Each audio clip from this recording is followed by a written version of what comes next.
اعوذ باللہ من الشیطان اللعین الرجیم بسم اللہ الرحمن الرحیم الحمد للہ وکفا وسلام علی عبادہ الذین اصطفیٰ اللہم صل علی محمد۔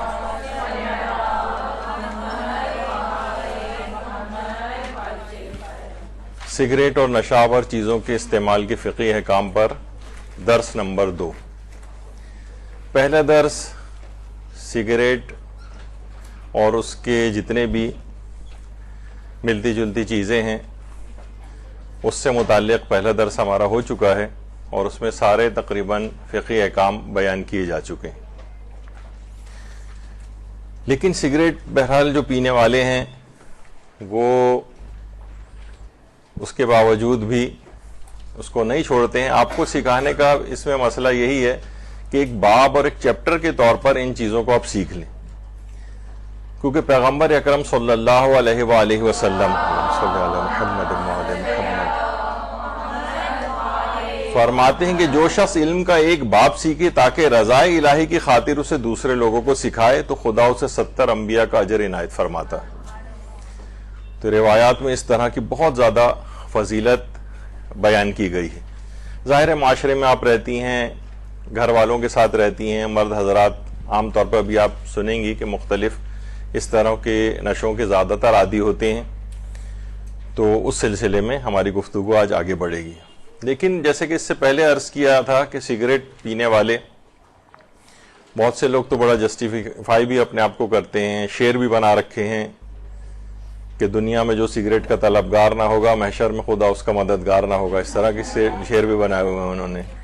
لیکن بہرحال یہ کہ یہ بہرحال اس کی خوفناکی جس قدر ہے وہ پچھلی دفعہ ہم نے آیت اللہ ناصر مکارم شیرازی کے فتوے کے ضمن میں بیان کر دی ہے کہ نقصانات بہت زیادہ ہیں۔ پھیپھڑوں کا کیا اس کے اندر نقصان ہوتا ہے وہ بھی پچھلی مرتبہ یہ بات اچھی طرح آ چکی ہے۔ بہرحال خلاصہ اس کا یہی تھا کہ اگر ضرر پہنچنے کا بہت زیادہ امکان موجود ہے تو اس کا پینا حرام بھی ہو جاتا ہے۔ بہت سے لوگ یہ بھی کہتے ہیں کہ جناب سگریٹ پینے سے 8 منٹ عمر کم ہوتی ہے اور مسکرانے سے 10 منٹ جو ہے عمر بڑھ جاتی ہے، تو کم سے کم اگر مسکرا کے سگریٹ پئیں تو 2 منٹ میں کا پھر بھی اضافہ اس میں ہو سکتا ہے۔ تو بہرحال یہ اس طرح کی باتیں جو ہیں یہ اس کی نقصان کو کم نہیں کر سکتی، تو سگریٹ کے سلسلے میں تو یہ بات ہو گئی۔ اچھا، ایک اور چیز بھی آتی ہے کہ بعض لوگ کہتے ہیں کتنے لوگ سگریٹ پیتے ہیں ان کو تو نقصان نہیں ہوتا، ان کو دیکھ دیکھ کے وہ سوچتے ہیں کہ ہمیں بھی نقصان نہیں ہوگا۔ اچھا، نقصان تو پچھلی دفعہ کتنا بیان ہو چکا ہے، 1 کروڑ سالانہ اموات ہو رہی ہیں، یہ نقصان نہیں ہے؟ کتنا بڑا نقصان ہے، 1 کروڑ سالانہ اموات۔ اور جو بیماریوں کے اندر لوگ مبتلا ہیں ان کی بھی کروڑوں کے اندر تعداد ہے، تو اور نقصان کس کو کہتے ہیں؟ اگر بالفرض بعض افراد ابھی فی الحال آپ کو نقصان ہوتا نظر نہیں آ رہا لیکن کچھ عرصے بعد ہونے لگے گا، وہ کہا جاتا ہے نا کہ ایک صاحب نے کہا کتا ان کا جو ہے وہ بھونکتا تھا، پڑوسیوں نے شکایت کی تو انہوں نے کہا کہ بھئی دیکھیے بھونکنے والے کتے کاٹا نہیں کرتے، تو پڑوسی نے کہا کہ کیا پتا ہے کب یہ بھونکنا بند کر کے کاٹنا شروع کر دے۔ تو اسی طریقے سے سمجھیں کہ فی الحال آپ کو اگر نقصان نہیں بھی نظر آ رہا، مستقبل میں نقصان یعنی یہی سگریٹ کاٹنے لگے گی آپ کو، پھر کیا ہوگا؟ مجھے اچھی طرح یاد ہے ہمارا نیورو سرجری میں ہاؤس جاب چل رہا تھا، تو وہاں پر 4تھے منزل سے ایک بچی جو ہے وہ گر گئی تھی نیچے اور اسے کچھ بھی نہیں ہوا، تمام اس کے سی ٹی اسکین MRI وغیرہ سب ہوئے، کوئی بھی نقصان نہیں ہوا۔ کتنے لوگوں کے آپ سنتے ہیں کہ جناب وہ فلاں چھت سے نیچے گر گیا لیکن کچھ نہیں ہوا۔ تو کیا اس وجہ سے کوئی شخص چھلانگ مارے گا نیچے کہ بھئی دیکھیں کتنے لوگ بچ بھی تو جاتے ہیں؟ وہ مرنے والوں کی اتنی کثیر تعداد کو آپ کیوں نہیں دیکھتے ہیں؟ آپ صرف چند ایک بچ جانے والوں کے حوالے سے یہ بات کریں کہ بھئی فلاں بھی تو سگریٹ پیتا ہے لیکن ابھی فی الحال اسے کچھ نہیں ہوا، ابھی کچھ نہیں ہوا، بعد میں کچھ ہونے لگے گا۔ اور کیا پتا آپ کو کہ آپ نے جو ایک تصویر آپ کو دکھائی تھی کہ جسم کا کوئی آرگن ایسا نہیں ہے کہ جس پر سگریٹ اثر انداز نہ ہو رہی ہو، تو کسی نہ کسی عنوان سے بیماریاں لوگوں کو اس لحاظ سے لگ جاتی ہیں۔ اور ایک بہرحال اس میں ایک سائنٹیفک بھی ایک بات آئی ہے کہ کچھ افراد ایسے ہیں کہ جس میں نکوٹین اندر جا کر یعنی سگریٹ اسموکنگ سے ایک خاص اس کے ڈی این اے کے اندر ایک چینج آتی ہے جس کی وجہ سے ان کے پھیپڑوں کو زیادہ نقصان نہیں پہنچتا ہے، لیکن اور آرگنس کو نقصان پہنچ سکتا ہے. آپ تو یعنی لوگ یہ سمجھتے ہیں عام طور پر بس سگریٹ سے لنگ کا کینسر ہوگا. نہیں، اس سے کتنی ہائی بلڈ پریشر، دل کے امراض، دنیا جہان کے امراض، سینکڑوں امراض اس سے جو ہے وہ پیدا ہوتے ہیں. تو صرف چند افراد کو دیکھ کر یا جن کو فی الحال کچھ نہیں ہوا اس کو دیکھ کر یہ نہیں کہنا چاہیے بھائی فلاں فلاں کو تو نقصان نہیں ہوا. ابھی نقصان نہیں ہوا تو خدا نخواستہ بعد میں نقصان ہو جائے گا. اور وہ کروڑوں کی تعداد کو بھی تو نقصان ہو رہا ہے نا جو سالانہ مر رہے ہیں، اور کروڑوں جو اس میں امراض میں گرفتار ہو رہے ہیں. تو یہ ایک عام طور پر سگریٹ پینے والوں کے دماغ میں ایک تھنکنگ آتی ہے کہ وہ کچھ ایسے افراد کو دیکھتے ہیں کہ جن کی عمریں کافی ہو گئی ہیں سگریٹ پیتے ہوئے، فی الحال انہیں کچھ نہیں ہوا ہے. تو بہرحال یہ نقصان اس میں آتے ہیں. اس کے بعد آ جائیے اگلا ایک چیز ہے جس میں مختصراً گفتگو ہوگی ایک لحاظ سے، وہ ہے شراب پینے کا. اور یہ چیزیں بہت آنے لگی ہیں، بہت یہ اطلاعات میں آ رہی ہیں کہ صاحبان ایمان بھی اس کے اندر مبتلا ہو رہے ہیں. پیغمبر اکرم صلی اللہ علیہ وآلہ وسلم فرماتے ہیں کہ جب شراب خور مر جاتا ہے تو اس کی روح کو 7ویں آسمان پر لے جایا جاتا ہے، جبکہ کرامن کاتبین اس کے ساتھ ہوتے ہیں. تو وہ کہتے ہیں خدایا تیرا فلاں بندہ مر گیا اور وہ نشے کی حالت میں تھا. تو خدا ان دونوں محافظ فرشتوں کو کہتا ہے کہ اس کی قبر کی طرف پلٹ جاؤ اور قیامت تک اس پر لعنت کرتے رہو. اور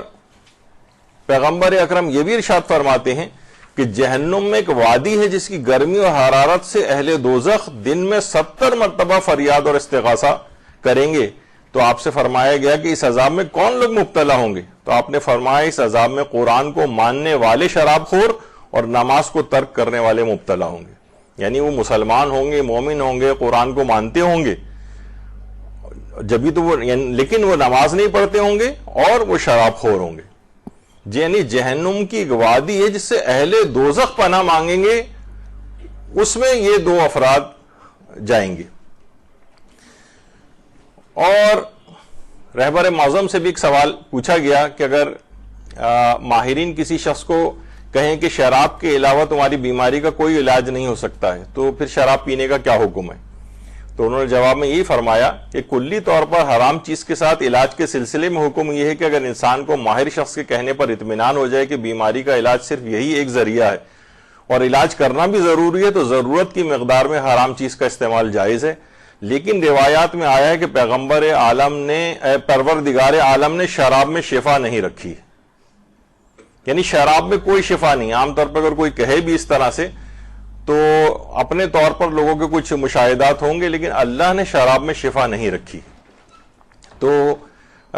لیکن اگر کسی کی جان ہی اسی پر موقوف ہو، مثلا پیاس سے مارا جا رہا ہو، فقط شراب موجود ہو،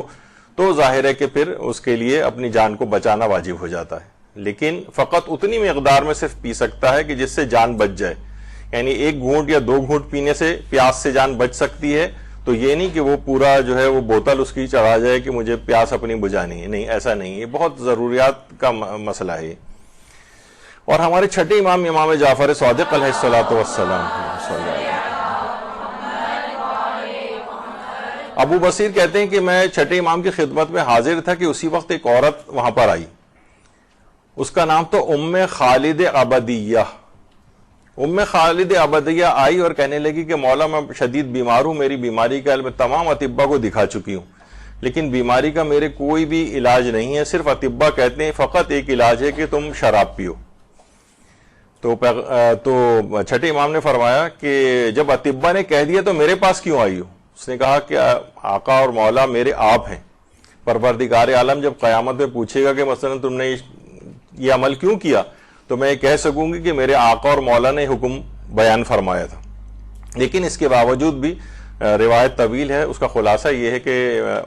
امام جعفر صادق علیہ السلام نے منع فرمایا. اللہم صلی علی محمد وعلی محمد. اور اس کو گلے کی طرف اشارہ کر کے فرمایا کہ جس وقت جان نکلے گی اور روح یہاں تک پہنچے گی تو اس وقت تمہیں شرمندگی کا احساس ہوگا کہ تم نے یہ عمل کیوں کیا. تو بہرحال شراب کو اس لحاظ سے اس کے اندر شفا نہیں رکھی گئی ہے، اگر اچھے اطباء کہتے رہیں، لیکن بہرحال جان اگر جاری ہو اور اسی پر ہی موقوف ہو تو فقط اتنی مقدار میں استعمال کی جا سکتی ہے کہ جس سے جان بچ جائے، لیکن بیماری کی کسی اس میں شفا نہیں. اور نشہ دیکھیے اتنا زیادہ یہ منحوس چیز ہے کہ حضرت امیر المومنین علیہ السلام فرماتے ہیں اللہم صلی علی محمد وعلی محمد کہ نشہ کرنے والے کی 40 دن تک کوئی نماز قبول نہیں ہوتی. تو اتنا شدت کے ساتھ یہ چیز ہے. اسی لحاظ سے شرابیوں کے ساتھ اٹھنا اور بیٹھنا اس کی بھی ممانعت کی گئی ہے، سوائے اس کے کہ انسان کسی امر بالمعروف و نہی عن المنکر کے طور پر جائے. اور جب یہ ہدایت کی ہے حضرت امیر نے کہ نشے بازوں کے ساتھ نہ بیٹھو، کیونکہ ظاہر ہے جب ان کے ساتھ رہو گے، جیسے کہ ہم نے کہا تھا نا پچھلی دفعہ کہ سگریٹ 5 میں سے 3 افراد اس کے ایڈکٹ ہو جاتے ہیں، جو صرف فقط کش لیتے ہیں کہ دیکھیں اس کا ٹیسٹ کیسا ہوتا ہے، اس میں 3 ایڈکٹ ہو جاتے ہیں. تو اسی طرح سے ان افراد کے ساتھ رہنے والا بھی بالآخر شرابی بن جاتا ہے. اچھا، پھر اس کے بعد پیغمبر اکرم ایک جملہ یہ بھی ایک حدیث میں یہ بھی ارشاد فرماتے ہیں کہ جو شخص خدا کے علاوہ کسی اور کی خاطر بھی شراب نوشی کو ترک کرے تو اللہ اسے بہشت کی سربہ مہر شراب رحیق مختوم پلائے گا. حضرت امیر نے عرض کیا کہ اللہ کے علاوہ کسی اور کی خاطر کرے تب بھی؟ فرمایا ہاں، خدا کی قسم اپنی جان کو بچانے کے لیے بھی اللہ اسے جزا عنایت فرمائے گا. یعنی کسی بھی نیت سے شراب نوشی کو ترک کرے، بس ترک کر دے تو پروردگار عالم اس کا اجر و ثواب اور جنت کی شراب اس کو جو ہے عنایت فرمائے گا. تو اس حد تک ہے یہ کہ غیر اللہ کے لیے بھی کوئی عمل ہو رہا ہے تب بھی اس میں جزا دی جا رہی ہے، حالانکہ قربتاً الی اللہ ہونا چاہیے. نہیں، چلو اپنی جان بچانے کے لیے صحیح، اپنی بیماری کے لیے صحیح، کسی بھی طور پر صحیح، تم اس سے اپنا پیچھا چھوڑاؤ. شراب نوشی سے اصل میں بچنے کا ایک عمل بھی ہے. یہ سورہ مدثر کی جو آیات ہے، کتاب جو خواص آیات قرآن کریم ہے، اس میں یہ ہے کہ اگر زعفران سے ان آیات کو جو سورہ مدثر کی ہیں کسی چیز پر لکھ کر اس کو دھو کر اس کا پانی خالص نیت سے یہ دعا کرتے ہوئے پیے کہ اللہ مجھے اس شراب نوشی کی عادت سے میری جان چھڑائے اور 7 دن تک اس کو شراب نوشی کرنے والے کو یہ پانی پلایا جائے، تو انشاءاللہ اس کی یہ منحوس عادت جاتی رہے گی. یہ خاص اس کا ایک عمل علماء نے بتایا ہے کہ اگر کسی کو شراب نوشی کو ترک کروانا ہو تو اس لحاظ سے یہ ایک اہم چیز ہے. اور بہرحال اسی دنیا کے اندر اگر کسی کو پینا ہی ہے مشروب جسے شراب الابرار کہا جاتا ہے، وہ زمزم ہے. نیک اور پارسا لوگوں کا مشروب یہ ہے، نہ کہ جو ہے وہ منحوس شراب جس کی اتنی مذمت کی گئی ہے. تو اسی دنیا کے اندر یہ شراب الابرار کہا جاتا ہے، زمزم. یہ انسان جو ہے اس میں پیے، مومنین کی خاص علامت بتائی گئی ہے کہ وہ زیادہ پیتے ہیں. اور اس میں جو سب سے آخری سوال ہے آیت اللہ سیستانی کے فتوے کے مطابق کہ ایسا ریسٹورنٹ جس میں کام کرنے والے کھانے کی میز پر شراب تو پیش نہیں کرتا ہے، مگر جن برتنوں میں شراب پی جاتی ہے ان برتنوں کو دھوتا ہے، کیا ایسا کام جائز ہے؟ تو ان کے فتوے کے مطابق یہ جواب ہے کہ ان برتنوں کو دھونا اگر ان برتنوں میں شراب نوشی کرنے یا شراب کو کھانے کی میز پر رکھنے کا مقدمہ اور تمہید بنے تو ایسے ریسٹورنٹ میں کام کرنا جائز نہیں. یعنی ہم یہ شراب کے برتن دھو کر اس وجہ سے، یعنی اب دھو رہے ہیں کہ دوبارہ ان میں شراب پیش کی جائے اور دوبارہ یہ شرابیوں کو اس میں شراب ڈال کر پیش کی جائے. اگرچہ یہ کہے کہ بھئی میرا کام تو برتن دھونے کا ہے، نہیں، یہ مقدمہ بن رہا ہے کہ دھلنے کے بعد دوبارہ اس میں شراب ڈالی جائے گی اور پیش کی جائے گی، تو اس کام کو بھی کرنا جائز نہیں. یعنی اس سے آپ اندازہ لگائیں کہ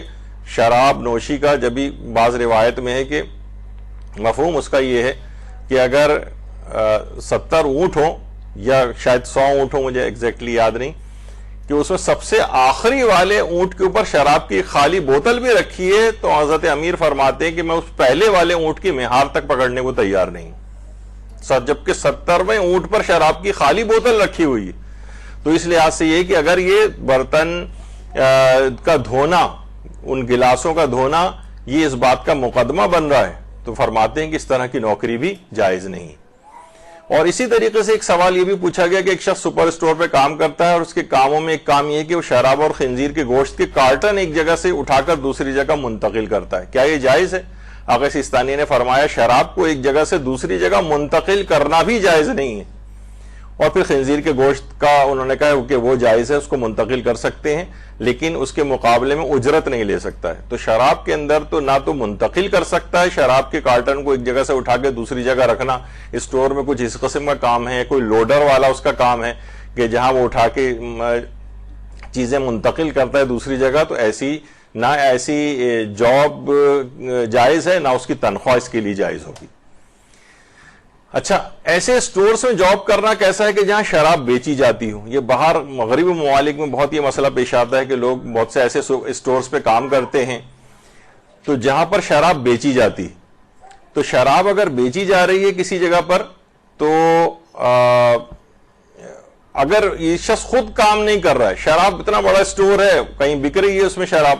تو وہاں پر اس کی کام تو کرنا جائز ہے، لیکن اس کو خود سے کوئی ایسا کام کرنا جس میں شراب کو اٹھانا پڑے، لے جانا پڑے، یہ سب کام جائز نہیں۔ یعنی جہاں شراب بیچی جاتی ہو، اتنا سارا ظاہر اسٹور ہے، دنیا کی ہر چیز وہاں پہ مل رہی ہے، وہاں شراب کا بھی ایک کاؤنٹر ہے، تو وہاں جائز تو ہے، لیکن کوئی کام شراب سے ریلیٹڈ کرنا جائز نہیں، یہ دماغ میں رہے۔ اسی طرح ایسے ریسٹورنٹس میں جاب کرنا جہاں شراب سرو کی جاتی ہو، اگر یہی شخص شراب سرو کر رہا ہے تو ظاہر کھانے کے ساتھ انہوں نے اس کے بعد شراب بھی منگوائی، تو اس کے لیے یہ کام جائز نہیں، حرام ہے، اور اس کے مقابلے میں جتنا اجرت ہوگی وہ بھی لینی جائز نہیں ہوگی۔ اسی طرح سے جس دسترخوان یا میز پر شراب موجود ہو اس پر چنی ہوئی کوئی بھی چیز کھانا بھی حرام ہے۔ مثلا کوئی میز ہے، کوئی دسترخوان لگا ہوا ہے، تو اس پہ کوئی بھی چیز کھانا، چاہے حلال چیز ہی کیوں نہ، اس میز کے کونے پر مثلا کوئی پھل رکھا ہوا ہے، کوئی اور حلال چیز رکھی، وہ اٹھا کر بھی نہیں کھا سکتے، بلکہ آغا سیستانی فرماتے ہیں بلکہ اس دسترخوان پر بیٹھنا بھی احتیاط واجب کے طور پر حرام ہے، چاہے کوئی چیز نہ بھی کھائیں۔ یعنی احتیاط واجب یہ کہ اس دسترخوان پر بیٹھ بھی نہیں سکتے۔ تو اس سے بہت سے لوگ کہتے ہیں کہ بھئی ہمیں ایسی بزنس میٹنگز میں جانا پڑتا ہے، پارٹیز میں جانا پڑتا ہے، ہم وہاں کھائیں گے تو نہیں، اور ہم صرف حلال چیز آرڈر کریں گے اپنے لیے، نہیں، ایسی میز پر بھی نہیں بیٹھ سکتے کہ جہاں شراب رکھی ہوئی ہو احتیاط واجب کی بنا پر، اور کوئی چیز اٹھا کر کھا بھی نہیں سکتے، وہ تو فتوے کی بنا پر حرام ہے، اور وہاں پر بیٹھنا احتیاط واجب کی بنا پر حرام ہے۔ اچھا، اسی طرح سے دیکھیے باہر خاص طور پہ یہ ہوتا ہے کہ مٹھائیوں، کھانوں اور سیلیڈز وغیرہ پر بھی شراب کی معمولی سی مقدار وہ لوگ کچھ نہ کچھ ضرور ملاتے ہیں، شاید ہی کوئی چیز وہاں پر کھانا یا سیلیڈز وغیرہ یا مٹھائیاں کی جس کے اندر وہ شراب نہ ملاتے ہوں۔ یعنی عام بھی اگر کوئی کھانا ہے، آپ وہ ٹی وی پہ جو اس کے مختلف پروگرامز آتے ہیں، جو مختلف چینلز ہیں اس کے کھانا بنانے والی ترکیبوں کے، تو اس میں آپ دیکھیں گے کہ ضرور اس کے اندر کچھ نہ کچھ وائن کا تڑکا جو ہے وہ اس پہ لگایا جاتا ہے، یہ جائز نہیں۔ اور اگر کسی کو اطمینان ہو کہ اس کے اندر وائن ملائی گئی ہے تو اس کھانے کا کھانا بھی جائز نہیں۔ اچھا، دواؤں میں الکوہل کا ایک مسئلہ ہے،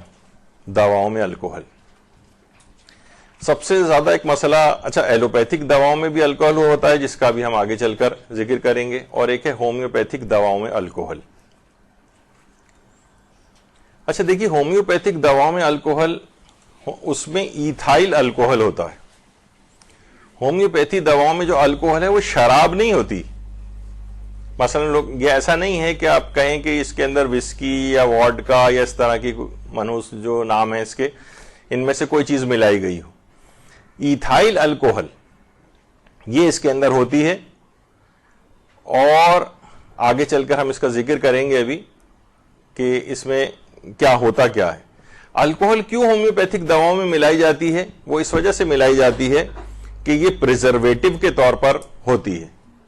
پریزرویٹو یا اسٹیبلائزر کے طور پر، یعنی دوا کو پریزرو کرنا ہوتا ہے یا اسٹیبلائز کرنا ہوتا ہے اس کے لیے۔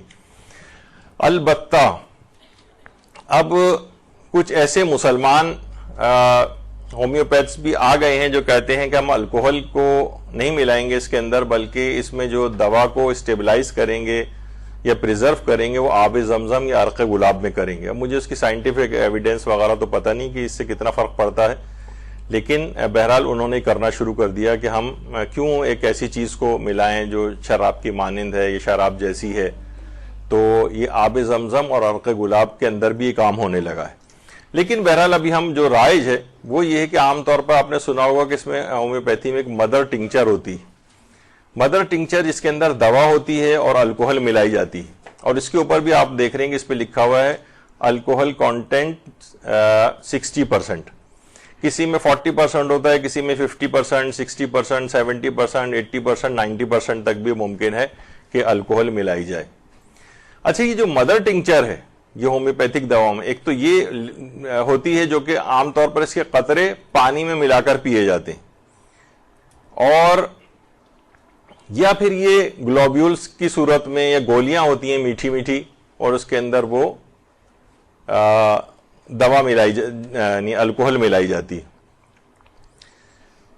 تو ان دونوں کا حکم میں ابھی بیان کرتا ہوں آپ کو. اچھا، مدر ٹنکچر جو ہے اس میں الکوہل کی مقدار کتنی ہوتی؟ الکوہل کی مقدار یہ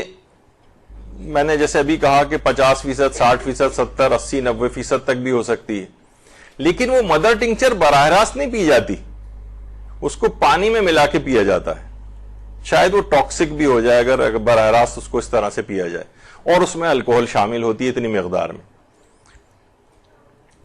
اچھا، سب سے پہلی چیز یہ ہے کہ دیکھیے جو الکوہل ہوتی ہے بہرحال وہ زیادہ مقدار میں اگر پی جائے، جو الکوہل ہومیوپیتھک دواؤں میں ملائی جاتی ہے اگر اسے زیادہ مقدار میں پیا جائے تو اس سے نشہ ہوتا ہے. تو اب اس کو کیا کیا جائے کہ کسی طریقے سے اس میں قاعدہ کہلاتا ہے، اس کا نام ہے قاعدہ استہلاک. یعنی ہم اس کے اندر وہ جو قطرات پانی کے اندر ملا کر پی رہے ہیں، اگر ہم اتنا پانی اس کے اندر ڈال دیں کہ یہ دوا اندر گھل مل کے بالکل ختم ہو جائے، یا اس کی مقدار اتنی کم ہو جائے کہ نیگلیجیبل اماؤنٹ رہ جائے. آغا سیستانی نے اس کا ایک وہ بتایا ہے قاعدہ، وہ یہ ہے کہ اس کی مقدار 2% سے کم ہو جائے. یعنی جو الکوہل 60% تھی اس کے اندر وہ 2% سے کم ہو جائے. اس کا بھی ایک طریقہ ہے، وہ ابھی آگے سے. تو ہم اس کو کہتے ہیں قاعدہ استہلاک. آپ کو یاد ہوگا پچھلی بار ہم نے ایک چیز اس کے اندر بتائی تھی کہ مثلا ہم دانتوں سے اگر کسی کا خون آتا ہے اور معمولی سا خون آ رہا ہے، ٹوتھ برش کیا، ہلکا سا کہیں سے خون نکلا ہے، تھوڑی دیر میں خون تھوک میں گھل مل کر ختم ہو جاتا ہے، اسے کہا جائے گا کہ مستہلک ہو گیا ہے، ہلاک ہو گیا ہے، خون استہلاک ہو گیا ہے اس کا. اب وہ منہ اس کا بالکل پاک ہے، تھوک وہ ایسے ہی نکل سکتا ہے، منہ کو الگ سے پاک کرنا واجب نہیں. اسے قاعدہ استہلاک کہتے ہیں. کوئی چیز یعنی اپنے وجود کو ہی ختم کر دے، اس قدر معمولی مقدار میں ہو جائے، تو یہ قاعدہ استہلاک ہے. تو یہ ہومیوپیتھی میں کیسے قانون استعمال ہوتا ہے کہ اگر الکوہل مستہلک ہو جائے، یعنی جو الکوہل ملائی گئی ہے اس مدر ٹنکچر کے اندر، یہ اگر ہم اس کو اتنا کم کر دیں کہ یہ نہ ہونے کے برابر رہ جائے. اچھا، اب کس قدر مستہلک ہو کہ وہ جائز ہو جائے؟ تو اس پہ آغا سیستانی فرماتے ہیں 2% سے کم ہو جائے. 2% یا اس سے کم ہو تو وہ جائز ہو جائے گی، اور اس سے زیادہ ہوگی تو پھر وہ حرام ہو جائے گی. اچھا، اب یہ بھی آغا سیستانی سے سوال پوچھا گیا کہ آج کل اکثر دواؤں میں، خاص طور پر مشروب دواؤں اور پرفیوم میں جو باہر ممالک سے درآمد کی جاتے ہیں، الکوہل استعمال کیا جاتا ہے جو در حقیقت مست کرنے والا ہوتا ہے. کیا آپ اس شخص کو جو اس مسئلے کو جانتا ہے یا نہیں جانتا ہے اجازت دیتے ہیں کہ وہ ان اشیاء کی خرید و فروخت کرے یا انہیں بنائے اور استعمال کرے؟ تو آغا سیستانی نے جواب دیا کہ ان اشیاء کا استعمال کرنا اور خرید و فروخت بالکل جائز ہے، لیکن انہیں پینا یا کھانا اس وقت تک جائز نہیں ہے جب تک کہ ان میں الکوہل کی مقدار انتہائی کم ہو جو مستی کا سبب بھی نہ بنے، یعنی اتنی کم ہو جائے. اچھا، اب کتنی کم ہو جائے، یہ اب آغا سیستانی سے مزید سوال و جواب کیے گئے. فرمایا کہ سوال ہے کہ کیا تمام انواع اقسام کے الکوہل جو دواؤں میں، سینٹس میں، کریم وغیرہ میں ہوتے ہیں، کیا یہ پاک ہیں؟ ان کا جواب آیا ہر قسم کا الکوہل پاک ہے. الکوہل، شراب نہیں، ہر قسم کا الکوہل پاک ہے. دوسرا سوال، بعض کھانوں کی اشیاء میں الکوہل ملا ہوا ہوتا ہے، کیا ان کا کھانا جائز ہے؟ جواب، اگر الکوہل کا درصد ناچیز یعنی 2% یا اس سے کم ہو تو کھا سکتے. یہاں پہ بھی یہ نہیں ہے کہ شراب 2% سے کم، کہ مثلا اس میں اگر پانی ملا لیا جائے. تاریخ اسلام میں ایک حکمران ایسے گزرے ہیں کہ جو شراب کو ڈائلیوٹ کر کے پانی ملا کے پیتے تھے، یا وہ جوک کی شراب نبیز جسے کہا جاتا ہے اس میں پانی ملا کے پیتے تھے. بھائی میں نے دیکھے ڈائلیوٹ تو کر دیا اس کو، تو یہ جائز نہیں. الکوہل کیونکہ بذات خود پاک ہے اور وہ شراب نہیں، اس وجہ سے آغا سیستانی فرماتے ہیں کہ 2% سے کم ہو تو اسے کھا سکتے ہیں اور پی سکتے ہیں۔ تیسرا سوال، ایسی ٹیبلٹ یا سیرپ کا استعمال جس میں 2% سے زیادہ الکوہل ملا ہوا ہو، کیا یہ جائز ہے؟ جواب جائز نہیں ہے، مگر یہ کہ اس میں پانی یا کوئی اور چیز ملا دیں تاکہ وہ 2% یا اس سے کم ہو جائے۔ تو یہ اس کا قانون آغا سیستانی کا یاد رکھیں، 2% سے اگر کم ہو جائے۔ پھر ایک سوال ہے، کیا طبی الکوہل پینا حرام ہے، اور اگر علاج کے لیے نہ ہو اور انسان اس سے مست بھی ہو تو کیا حکم ہے؟ جواب، الکوہل طبی پاک ہے، لیکن اگر زیادہ الکوہل پینا مستی کا سبب ہو جائے تو تھوڑا سا بھی پینا جائز نہیں۔ اور یہ والی جو الکوہل ہومیوپیتھک دواؤں میں ہوتی ہے، ان کی زیادہ مقدار پینا، کتنی مقدار پینے سے ہوتا ہے یہ بھی ابھی آگے چل کر آئے گا، کہ جس سے انسان کو نشہ ہو جاتا ہے۔ تو جس کی زیادہ مقدار پینے سے نشہ ہو اس کی کمتر مقدار پینا بھی جائز نہیں۔ اچھا جی، نہیں وہ تو پھر 100% الکوہل بھی ہو تو بیرونی استعمال میں جائز ہے، ابھی آگے آئے گا اس کا بھی۔ اچھا، یہ جو آغا سیستانی نے اس سے پہلے کہا کہ اگر زیادہ الکوہل پینا مستی کا سبب ہو جائے تو تھوڑا سا بھی پینا جائز نہیں، یہ اصلاً ایک حدیث ہے پیغمبر اکرم صلی اللہ علیہ وآلہ وسلم، ما اسکر کثیرہ فقلیلہ حرام، جس چیز کی زیادہ مقدار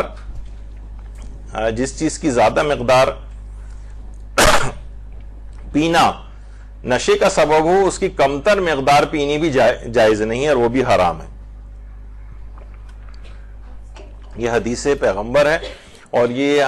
کتب شیعہ کے اندر بھی یہ والی حدیث آئی ہے، اور علماء اہل سنت نے بھی اس حدیث کو لکھا ہے، ما اسکر کثیرہ فقلیلہ حرام، کہ ابھی آگے آئے گا، اس کا بھی آئے گا۔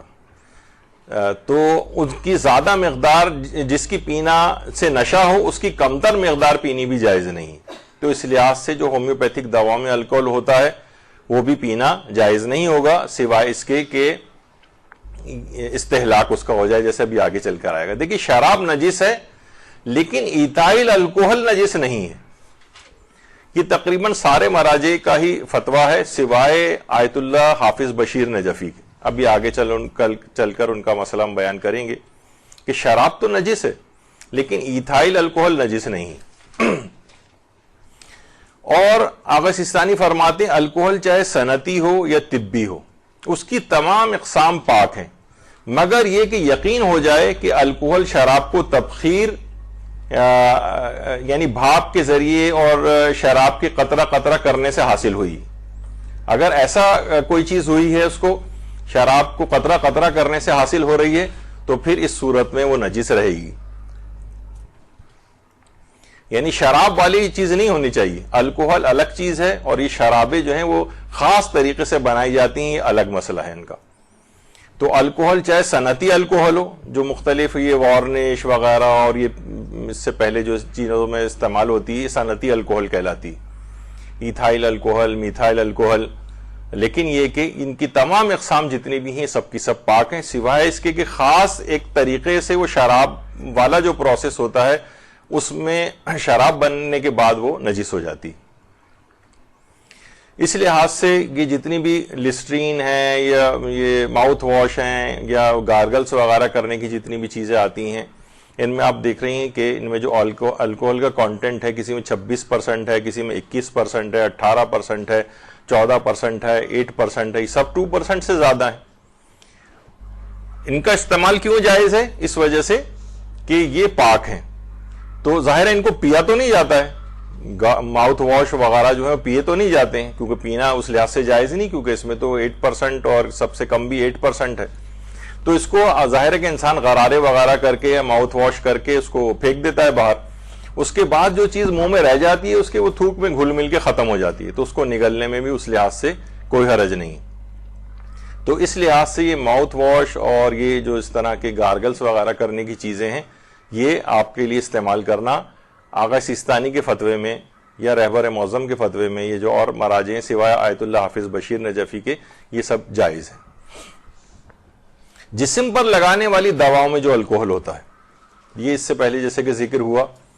کہ وہ سب کیونکہ یہ نجس نہیں ہے اس وجہ سے جسم پہ لگا سکتے ہیں. اچھا لوگ کہتے ہیں کہ بھائی جب نجس نہیں ہے تو اس کا پینا بھی جائز ہونا چاہیے. نہیں, یہ کیسے ہوا؟ اگر کوئی چیز نجس نہیں ہے, ہر وہ چیز جو کہ پاک ہو اس کا کھانا پینا جائز نہیں ہے.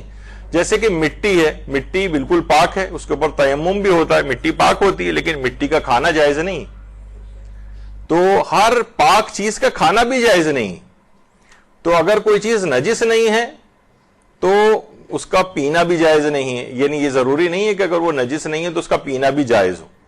جیسے کہ یہی الکوہل, کیونکہ اس کی زیادہ مقدار پینے سے مستی ہوتی ہے, نشہ آتا ہے, تو اس کی کمتر مقدار پینی بھی جائز نہیں. دیکھیں ہر پاک چیز کھائی پی نہیں جا سکتی, یہ ایک اصول دماغ میں رکھیں گے, یہ اس سے لوگ غلط استفادہ کرتے ہیں. کسی چیز کی زیادہ مقدار پینے سے اگر نشہ ہو تو کمتر مقدار پینی بھی جائز نہیں ہوگی. اچھا, یہ تو ابھی آپ نے حدیث سن لی کہ یہ اس طرح سے حدیث کے اندر آیا ہے. یعنی اس کو جائز کرنے کے لیے پھر کیا کرنا ہوگا؟ اس کا استہلاک کرنا پڑے گا. اس کا استہلاک کیسے ہوگا؟ استہلاک کیسے کریں ہومیوپیتھک دوا کا کہ وہ پینی آپ کے لیے جائز ہو جائے؟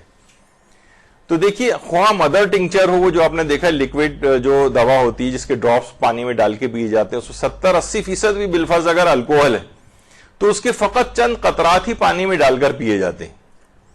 اگر آدھے گلاس پانی میں مثلا ملا کر پیے, عام طور پہ ہوتا ہے کہ آدھے گلاس پانی میں ملا کر پیے اس دوا کو, تو کیا ہوتا ہے؟ یہ ہے آدھا گلاس, ٹھیک ہے. اچھا, اب آدھے گلاس پانی میں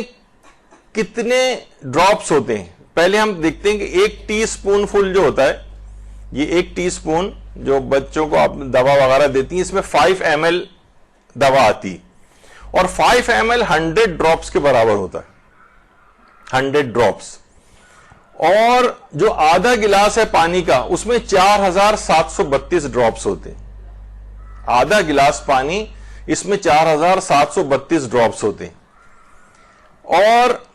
2% اگر ہم 4732 ڈراپس کا نکالیں تو 95 ڈراپس بنتے ہیں. 95 ڈراپس. اس کا مطلب یہ ہوا, اور اگر 1% کر دیں 4732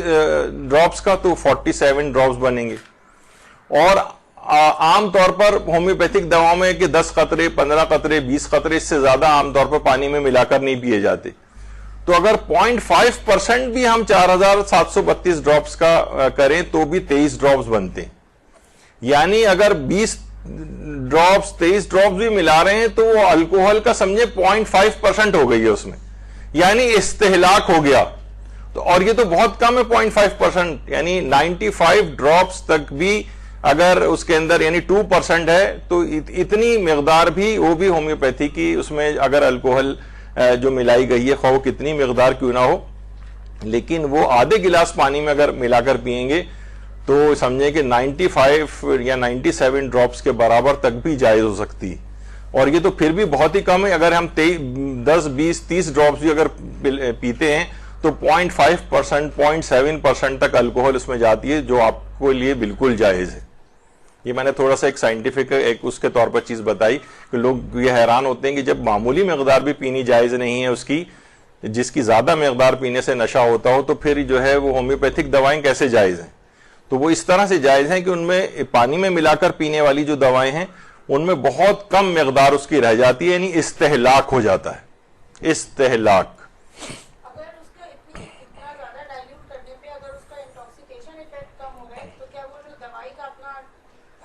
دیکھیں ہم وہ یہ آگے چل کے میں بتاتا ہوں کہ ہومیوپیتھک دوائیں میں پانی زیادہ بھی اگر مقدار میں ملا دیا جائے یا پہلے یا بعد میں زیادہ پانی بھی پی لیا جائے تو دوا پر اس کا کوئی فرق نہیں پڑتا ہے, یعنی دوا کی ایفیکیسی جو ہے وہ متاثر نہیں ہوتی اس سے. اچھا, ایتھائل الکوہل اگر 10 to 20 ml اگر پیا جائے تب نشہ ہوتا ہے, یعنی 10 ml سے لے کر 20 ml تک اگر خالص یعنی ایتھائل الکوہل پیئیں تب نشہ ہوتا ہے. اور یعنی اگر ہم 500-600 قطرات پیئیں گے تو نشہ ہوگا. یعنی جو آغا سیستانی نے کہا کہ اسے مسکر بھی یعنی نشہ آور بھی نہیں ہونا چاہیے, تو 10-20 قطروں میں تو نشہ بھی نہیں ہوتا ہے. یعنی یہ نشہ اس وقت ہوگا جب 500-600 قطرے اس کے پیے جائیں, تو اس لحاظ سے بھی بالکل ٹھیک ہے یہ, یعنی استہلاک بھی ہو گیا اور نشہ آور بھی نہیں, اس لحاظ سے اس چیز کو پینا جائز ہے. اور عموماً 10 20 30 قطرات سے زیادہ ایک وقت میں پیے بھی نہیں جاتے ہیں، اس لحاظ سے اس میں یہ کوئی حرج نہیں۔ اچھا، اگر دوا کی گولیوں میں الکوہل کے قطرات ٹپکائے جائیں تو دوا جب ڈرائنگ پروسیس اس کا ایک ہوتا ہے تو ہومیوپیتھک کی جو یہ دوائیں ہیں یہ جب گولیوں وغیرہ کے اندر ملائی جاتی ہیں اور تو کچھ ہی دیر بعد سارے کا سارا الکوہل اڑ جاتا ہے، ایواپوریٹ ہو جاتا ہے۔ تو ہومیوپیتھک دواؤں جو گلوبیولز کی صورت میں ملتی ہیں تو بالکل ہی جائز نہیں، کیونکہ اس میں الکوہل کی وہ مقدار بھی نہیں رہ پاتی، وہ ساری ایواپوریٹ ہو جاتی ہے۔ پانی والی تو پھر بھی ظاہر ہے آپ پانی کے قطرات اس میں ٹپکا رہے ہیں جس میں الکوہل کی مقدار ہے، تو اس کو ہمیں استہلاک کرنا پڑتا ہے، یعنی 2% سے نیچے لے جانا پڑتا ہے پانی میں ملانے کی وجہ سے۔ لیکن جو گولیاں ہیں ان کو ہم استعمال کریں، ان کا تو الکوہل اڑ چکا ہوتا ہے، ایواپوریٹ ہو چکا ہوتا ہے، لہٰذا ان کی استعمال میں تو کوئی حرج ہی نہیں۔ آغا سیستانی کے فتوے میں آیت اللہ حافظ بشیر نجفی، ان کے بھی کیونکہ مقلدین کی تعداد ہے تو ان کے نزدیک ہر قسم کا الکوہل نجس بھی ہے اور اس کا استعمال بھی، یعنی کھانا پینا اس کا جائز نہیں۔ یعنی اس لحاظ سے آیت اللہ حافظ بشیر نجفی کے جو مقلدین ہیں وہ ہر قسم کے پرفیومز، ڈیوڈرنٹس یہ استعمال نہیں کر سکتے، یعنی وہ عطریات وغیرہ کے اوپر جائیں، سوائے اس کے کہ واقعتاً کوئی ایسی بیماری ہو کہ جس میں علاج فقط یہی الکوہل والی دوائیں ہوں اور متبادل کوئی نہ ہو۔ اور یہ آغا سیستانی کا بھی نظریہ ہے، یعنی آغا سیستانی بھی یہ فرماتے ہیں کہ اگر مجبوری ہو جائے، بیماری کا کوئی یعنی کوئی اور علاج بھی نہ ہو، علاج اسی پر ہی یعنی ڈیپینڈنٹ ہو اور اس کا علاج کرنا بھی ضروری ہو، اس بیماری کا چھوڑ بھی نہیں سکتے اس کو ایسا، تو پھر ضرورت کے مقدار کے مطابق جو ہے وہ لے سکتے ہیں۔ یعنی اگر الکوہل کی مقدار اس میں مثلا زیادہ بھی ہو رہی ہے اور آپ اسے کم نہیں کر پا رہے ہیں، یا جو اور طریقہ کار ہیں اس کے۔ لیکن آیت اللہ حافظ بشیر نجفی کہتے ہیں عمومی حالات میں نہ تو پرفیومز کو استعمال کر سکتے ہیں جس میں الکوہل ہوتا ہے، نہ ڈیوڈرنٹس کا استعمال جائز ہے، نہ اس طرح کی اور چیزوں کا، نہ ان کو کھانے پینے میں لا سکتے ہیں۔ تو ان کو یہ خاص طور پر، اور ان آیت اللہ حافظ بشیر نجفی کے نزدیک ہومیوپیتھک ادویات کا استعمال بھی جائز نہیں کیونکہ الکوہل اس میں ہوتا ہے۔ اچھا، ابھی آپ کے دماغ میں ہو سکتا ہے یہ بات آئے کہ چلیں وہ جو پانی میں ڈراپس ڈال کر پیے جاتے ہیں وہ آیت اللہ حافظ بشیر نجفی کے مقلدین نہیں پی سکتے، لیکن ہم نے کہا کہ وہ جو گولیوں کے اندر ہے وہ تو الکوہل اڑ چکی ہوتی ہے۔ نہیں، اس میں ایک فرق ہے۔ آقا سیستانی کیونکہ اس کو نجس نہیں مانتے، اس وجہ سے گولیوں کا استعمال جائز ہے، لیکن یہ ان کو نجس بھی مانتے ہیں الکوہل کو، تو لہٰذا جیسے ہی قطرات اس میں ٹپکائے گئے تھے ایواپوریٹ ہونے سے پہلے، انہوں نے ان گولیوں کو نجس کر دیا تھا۔ یعنی اس کی مثال ایسی ہے کہ جیسے کسی کپڑے کے اوپر پیشاب ہوا ہو اور اس کے بعد وہ کپڑا سوکھ جائے، اب دیکھا جائے تو وہ پیشاب تو غائب ہو گیا اس میں سے، لیکن وہ کیونکہ وہ نجس کر گیا ہے کپڑے کو تو کپڑا نجس ہی رہے گا، اور نجس چیز کا مثلاً کھانا پینا جائز نہیں ہے، لہٰذا وہ گلوبیولز یا وہ جو میٹھی گولیاں تھیں اس کی، وہ کیونکہ نجس ہو گئی تھی ایتھائل الکوہل کے ڈلنے سے، لہٰذا آیت اللہ حافظ بشیر نجفی کے فتوے میں گولیوں کا بھی استعمال جائز نہیں ہے اور پانی میں ڈال کر دوا پینے والی ہومیوپیتھک دوا کا استعمال بھی جائز نہیں۔ ہاں، یہ اس میں ہر مجتہد کی اپنی ایک تحقیق ہے، جس طرح ہر علم کے جو ماہرین ہیں ان کی تحقیق میں اختلاف ہوتا ہے، عقلاء اس کے اختلاف کو تسلیم کرتے ہیں۔ آپ دیکھتے ہیں ٹی وی پہ ٹاک شوز، اکانومسٹ جو بیٹھے ہوتے ہیں سب ایک دوسرے کے اپنا جو ہے وہ رائے دے رہے ہوتے ہیں، ہر شخص اپنی عقل کے مطابق بات کر رہا ہوتا ہے، اور ہمارے مراجع جو ہیں ان کے پاس سب کے پاس اپنے نظریات ہوتے ہیں، یعنی اپنے دلائل ہوتے ہیں، یعنی وہ دلائل رکھتے ہیں، وہ ثابت کر سکتے ہیں اس کو کہ دیکھیں میرے پاس یہ دلائل ہیں جس کی وجہ سے مجھے یہ سمجھ میں آ رہا ہے کہ ایتھائل الکوہل جو ہے نجس ہے، اور آغا سیستانی کہیں گے میرے پاس دیکھیے یہ دلائل ہیں، اور انسان نہیں، یہ ایک دوسرا ہے پہلو، یا اس پہ ہمارے کہیں یہاں پر درس ہو چکے ہیں، اس پہ موضوع کتاب تک لکھی جا چکی ہے کہ مجتہدین کے فتاوی میں اختلاف کیوں ہوتا ہے، اور اس کی وجہ جو ہے خود احادیث کا ایک اختلاف ہے، یعنی اس میں مجتہد کا قصور نہیں ہے، احادیث کا اختلاف ہوتا ہے، فہم کا اختلاف ہوتا ہے، لیکن وہ ایک الگ موضوع ہے کہ مراجع کے فتاوی میں اختلاف کیوں ہے۔ اس پہ ہمارے درس بھی ہو چکے ہیں، یہاں پر انٹرنیٹ پہ آپ درس سن سکتی ہیں، اور کتاب بھی اس موضوع پہ لکھی جا چکی ہے۔ اچھا، اب دوا کی گولیوں میں الکوہل ڈالنے سے آقا بشیر نجفی کے نزدیک دوا بھی نجس ہو جاتی ہے، جب دوا نجس ہو گئی تو اس کا کھانا بھی جائز نہیں۔ آقا سیستانی کہتے ہیں کیونکہ الکوہل پاک ہے لہٰذا دوا بھی نجس نہیں ہوگی، اور الکوہل اڑ گئی ہے اگر اس میں سے ڈرائنگ پروسیس کے نتیجے میں، تو ان گولیوں کا استعمال بھی جائز ہے۔ اچھا، قطرات بھی پانی میں ڈال کر پینے ناجائز ہیں آیت اللہ حافظ بشیر نجفی کے فتوے میں، اور جو گولیاں ہیں ان کا استعمال بھی جائز نہیں، اور ان کے نزدیک اس استہلاک کا کوئی فائدہ نہیں۔ یعنی استہلاک کا فائدہ اس وقت ہوگا کہ جب وہ چیز بذات خود جائز ہو، یعنی پاک ہونی چاہیے وہ، یعنی ہلاک ہونے۔ مثلا ہم یہ نہیں کر سکتے کہ پانی کے اندر ہم نے نا تھوڑی سی شراب ملا دی، اور پھر وہ جیسی شراب ملائی ویسی پورا پانی نجس ہو جائے گا گلاس کا، چاہے پورا گلاس پانی سے بھرا ہوا اور ہم نے ایک قطرہ شراب ملا دی اس میں، تو شراب کیونکہ نجس ہے تو اس استہلاک کا کوئی فائدہ نہیں ہے، یعنی بذات خود اس چیز کا پاک ہونا بھی ضروری ہے۔ تو آقا بشیر نجفی کے نزدیک اس استہلاک کا فائدہ نہیں ہے، کیونکہ یہ تو آلریڈی نجس چیز تھی، اس نے پوری چیز کو ہی نجس کر دیا، پانی کو بھی اور گولیوں کو بھی۔ اچھا، نجس نہ ہو لیکن مسکر ہو تو استہلاک سے فائدہ ہوتا ہے، یعنی نجس نہیں ہے وہ چیز لیکن اس سے نشہ آتا ہو، تو پھر استہلاک کا فائدہ ہوتا ہے کہ اس کو مقدار اتنی کم کر دی جائے کہ وہ نہ ہونے کے برابر ہو جائے، یعنی 2% سے کم، تو پھر وہ چیز کا استعمال بھی جائز ہو جائے گا۔ یہ آغا سیستانی کا نظریہ ہے، کیونکہ اگر نجس ہوتا تو ایک قطرہ ڈالتے ہی پوری دوا نجس ہو جاتی،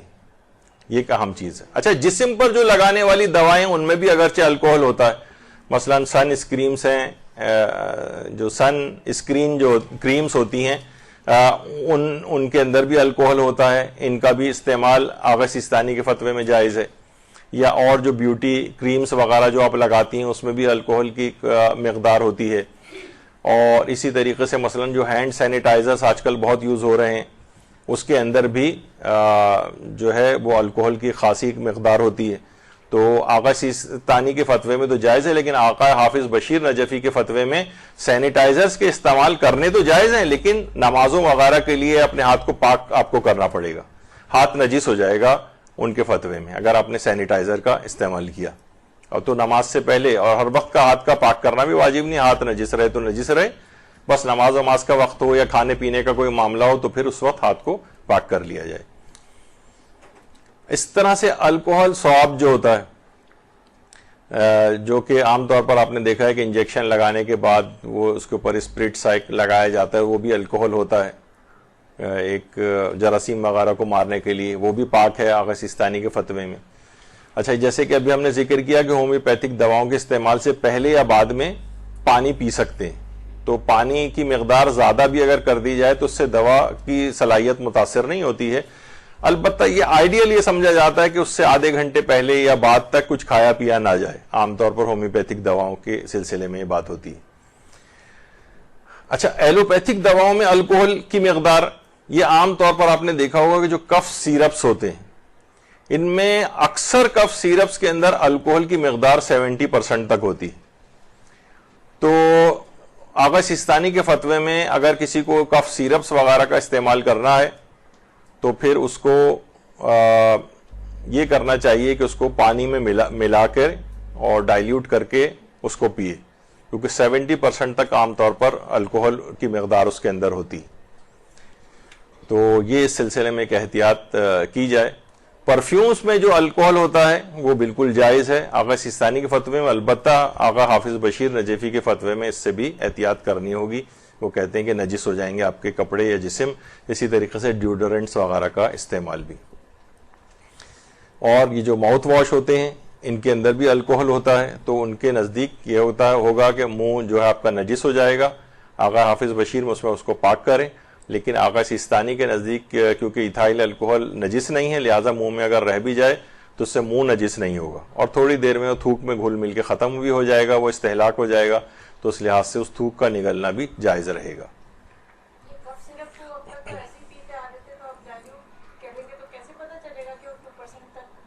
میں نے ابھی آپ کو بتایا تو ہے کہ آدھا جو گلاس پانی کے اندر بھی اگر آپ اس کو ملا لیں تو ہو جائے گا اس سے، ہاں سیرپ بھی ایک گلاس پانی میں ملا لیں، آدھے گلاس پانی میں ملا لیں، اس سے فرق نہیں پڑتا ہے، کیونکہ ویسے بھی اگر آپ پئیں اور اس کے فوراً بعد ایک گلاس پانی اس کے بعد پی لیں آپ تو دوا پہ کوئی فرق نہیں پڑتا ہے، بلکہ جتنی بھی اس کو ڈائلیوٹ کر کے اور وہ اس کے شاید ہضم کرنے میں اور آسانی ہو اس کے۔ اچھا اب یہاں تک تو یہ الکوہل سے متعلق جتنے بھی دواؤں کا بھی الکوہل تھا اس کے بھی آپ کو پتہ چل گئے مسائل. اب اس کے بعد ایک اور خطرناک چیز ہے جو منشیات کے حوالے سے ہے جس کا نام ہے گٹکا. مجھے پتہ نہیں کہ ابھی بھی کسی کے منہ میں نہ ہو یہاں پر کسی کے خدا نخواستہ یہ, کیونکہ خواتین میں بھی یہ چیز بہت زیادہ بڑھ گئی ہے اور یہ ایک انتہائی مضر صحت چیز ہے. اور صرف کراچی کے 55,000 جو کھوکے ہیں سگریٹ اور پان کے, 55,000 کراچی میں, ان تقریباً ان سب پہ گٹکا اویلیبل ہوتا ہے. اچھا اب اس کے اندر ہے کیا؟ تو دیکھیے گٹکا جو ہے ویسے تو جناب کہتے ہیں کہ اس میں جو ہے وہ تمباکو کا پتا ہوتا ہے اور اس کے اندر جناب تھوڑا سا کتھا ہوتا ہے اور اخروٹ تھوڑا ملایا جاتا ہے, کچھ الائچی ملائی جاتی ہے, تو کچھ فلاں اچھی اچھی چیزیں آپ کو عام طور پر بتائی جاتی ہیں. لیکن تو اگر اتنی اچھی چیزیں ہوتی ہیں اس کے اندر تو پھر تو ویسے بڑا مقوی طور پر یہ آپ کو جو ہے اس کی دکان پہ ملتا ہے ڈرائی فروٹس وغیرہ کی, یہ پان کی دکان پہ کیوں ہے؟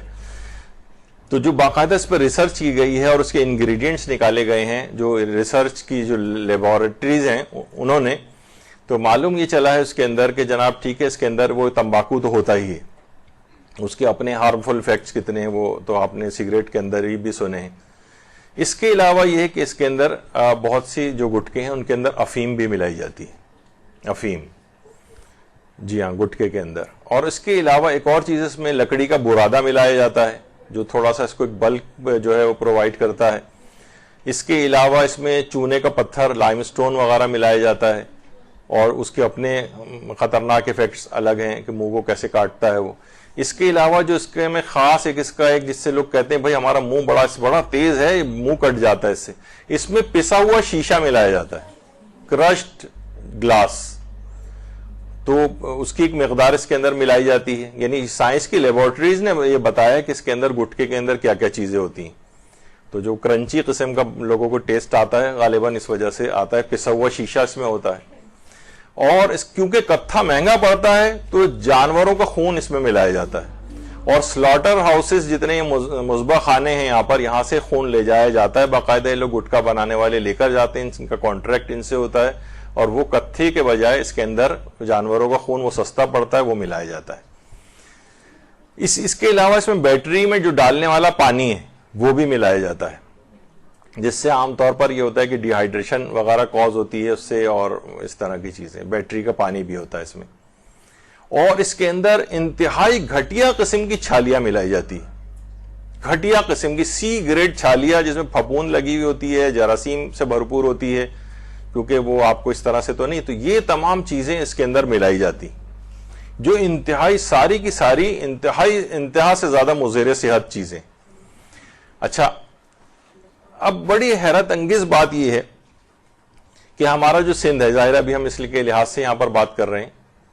سندھ کے اندر تقریباً 3,000 نئے کیسز گٹکے کی وجہ سے جو بیماریوں والے ہیں جن میں کینسرز وغیرہ ہیں, 3,000 کے قریب اس کے اعداد و شمار جمع کیے گئے ہیں کہ تقریباً 3,000 نئے کیسز روزانہ کا اس میں اضافہ ہو رہا ہے. بہت خوفناک حد تک اضافہ ہو رہا ہے گٹکا کھانے کی وجہ سے.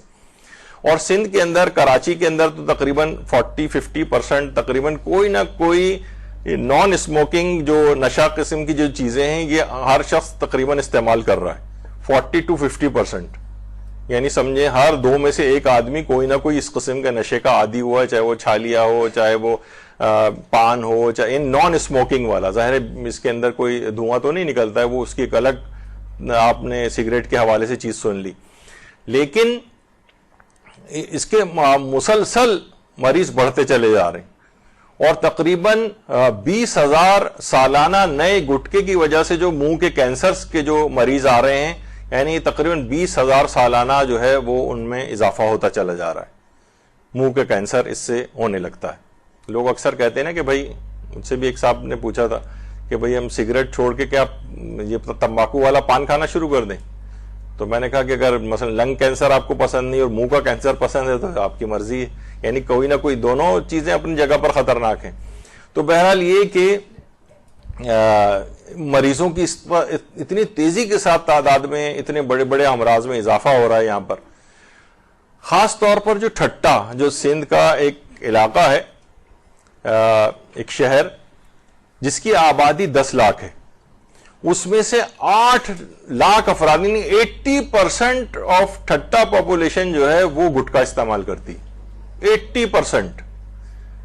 اور اتنی تیز رفتاری کے ساتھ وہاں سے کینسر کے مریض اور یہاں پر علاج کے لیے جو ہے وہ لائے جا رہے ہیں کہ ہزاروں کی تعداد تقریباً پر ڈے کے قریب جو ہے وہ بن رہی ہے۔ ظاہر ہے آپ نے جو اس کے انگریڈینٹ سنے ہیں کتنے خطرناک، پسا ہوا شیشہ تو فلاں اور یہ اور برادہ اور ہزاروں اس طرح کی چیزیں، اور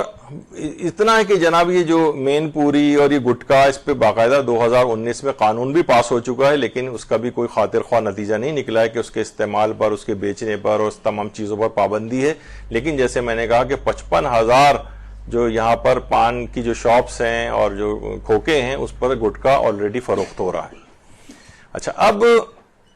بچے بھی اس کے بہت زیادہ عادی بن رہے ہیں، اور ایک اور بڑی خطرناک بات یہ ہے اس کے اندر کہ یہ عام طور پر جو یہ middle class, lower middle class اور پور کلاس جو ہے، ان کے اندر یہ اس کا استعمال بہت زیادہ ہے۔ یہ جو ذرا تھوڑی سی ہائر کلاس ہے ان کے اندر اور بڑے بڑے نشے ہیں اور شرابیں ہیں اور کون سے اور جو خطرناک دیگر نشے ہیں جن کے نام بھی لوگوں کو بھی پتہ نہیں ہے، وہ لوگ، ان کی الگ ایک کلاس ہے، وہ لوگ گٹکا وغیرہ اتنا استعمال نہیں کرتے ہیں۔ لیکن یہ جو غریب طبقہ ہے یا لوور مڈل کلاس، یہ ان کے ساتھ ایک اور بڑا المیہ یہ ہو جاتا ہے کہ پہلے سے ہی مالی اعتبار سے کمزور ہیں، پھر یہ اتنے بڑے امراض کینسرز میں گرفتار ہو جاتے ہیں جن کا علاج اور بہت زیادہ ایکسپینسو علاج ہے، وہ لوگ افورڈ نہیں کر سکتے۔ نتیجے میں یہ ہے کہ وہ اموات بھی ان کی اور زیادہ ہوتی ہیں۔ تو بہرحال یہ کہ گٹکا اس لحاظ سے بچوں وغیرہ کے اندر بھی ہو رہا ہے، نوجوان اس کو ہر وقت کھاتے پھر رہے ہیں،